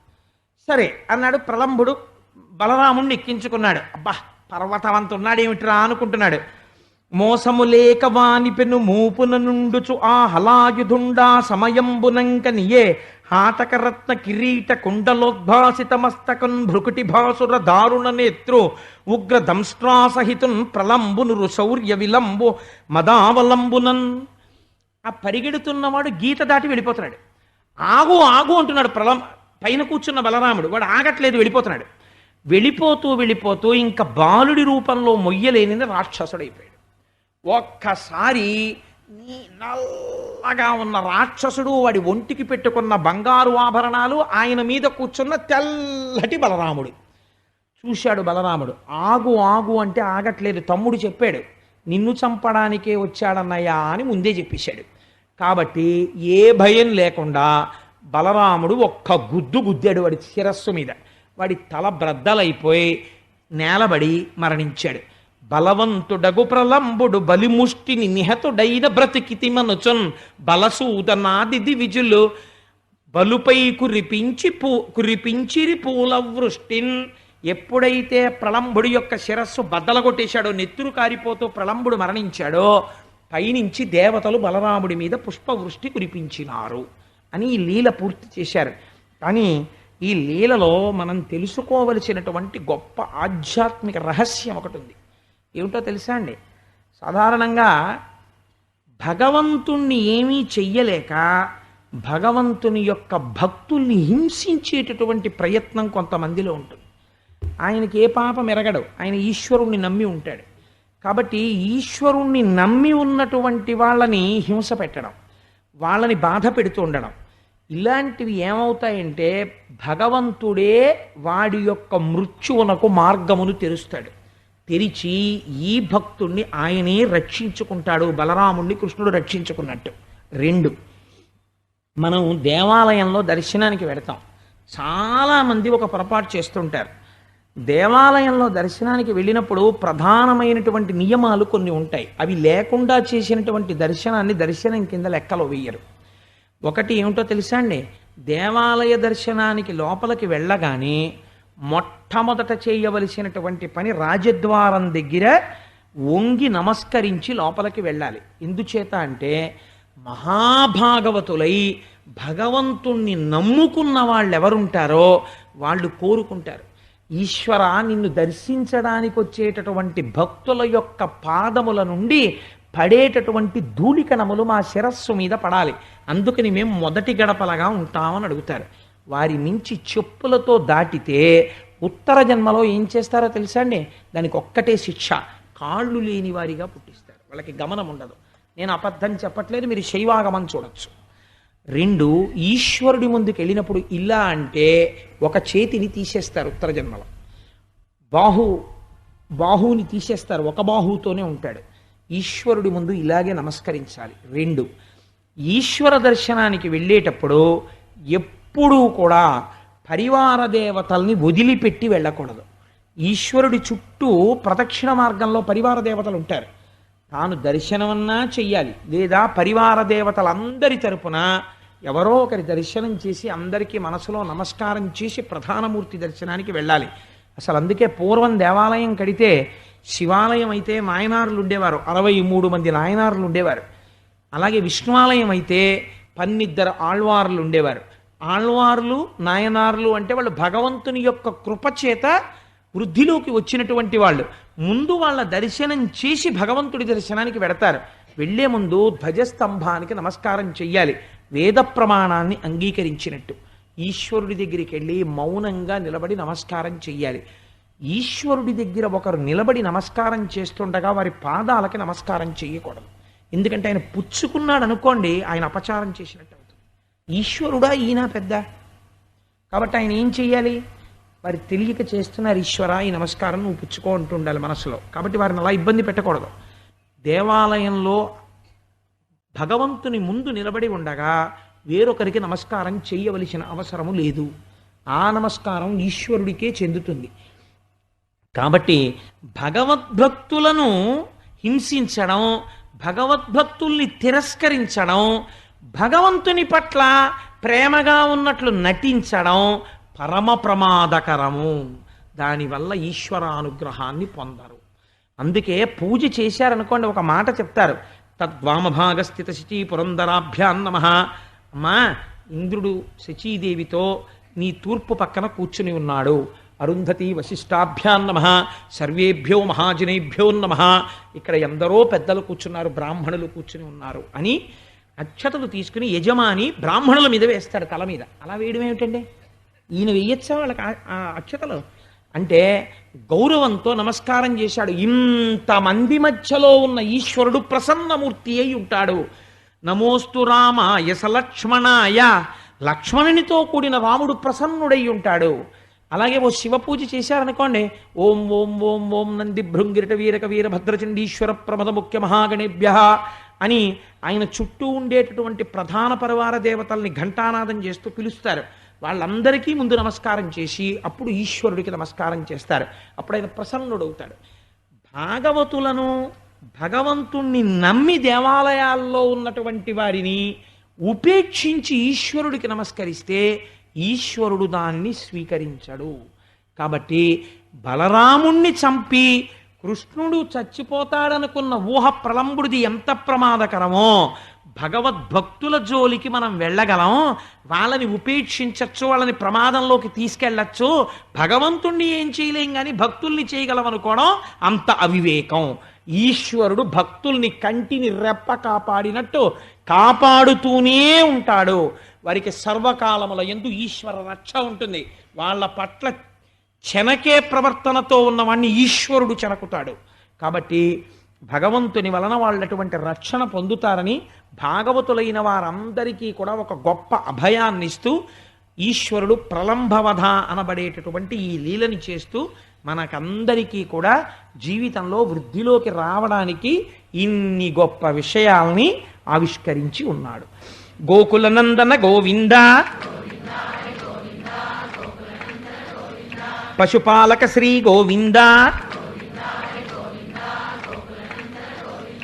నందనందన గోవింద, గోవింద హరి గోవింద, గోకులనందన గోవింద, వేణుగాన ప్రియ గోవింద, గోవింద హరి గోవింద, గోకులనందన గోవింద, సీతానాయక గోవింద, గోవింద హరి గోవింద, గోకులనందన గోవింద, లక్ష్మీవల్లభ గోవింద, గోవింద హరి గోవింద, గోకులనందన గోవింద, అభిషేక ప్రియ గోవింద, గోవింద హరి గోవింద, గోకులనందన గోవింద, వైజయంతిమాల గోవింద, గోవింద హరి గోవింద, గోకులనందన గోవింద, బిల్వపత్రార్చిత గోవింద, గోవింద హరి గోవింద, గోకులనందన గోవింద, వారధి బంధన గోవింద, గోవింద హరి గోవింద, గోకులనందన గోవింద, సహస్రనామ గోవింద, గోవింద హరి గోవింద, గోకులనందన గోవింద, శంఖచక్రధర గోవింద, గోవింద హరి గోవింద, గోకులనందన గోవింద,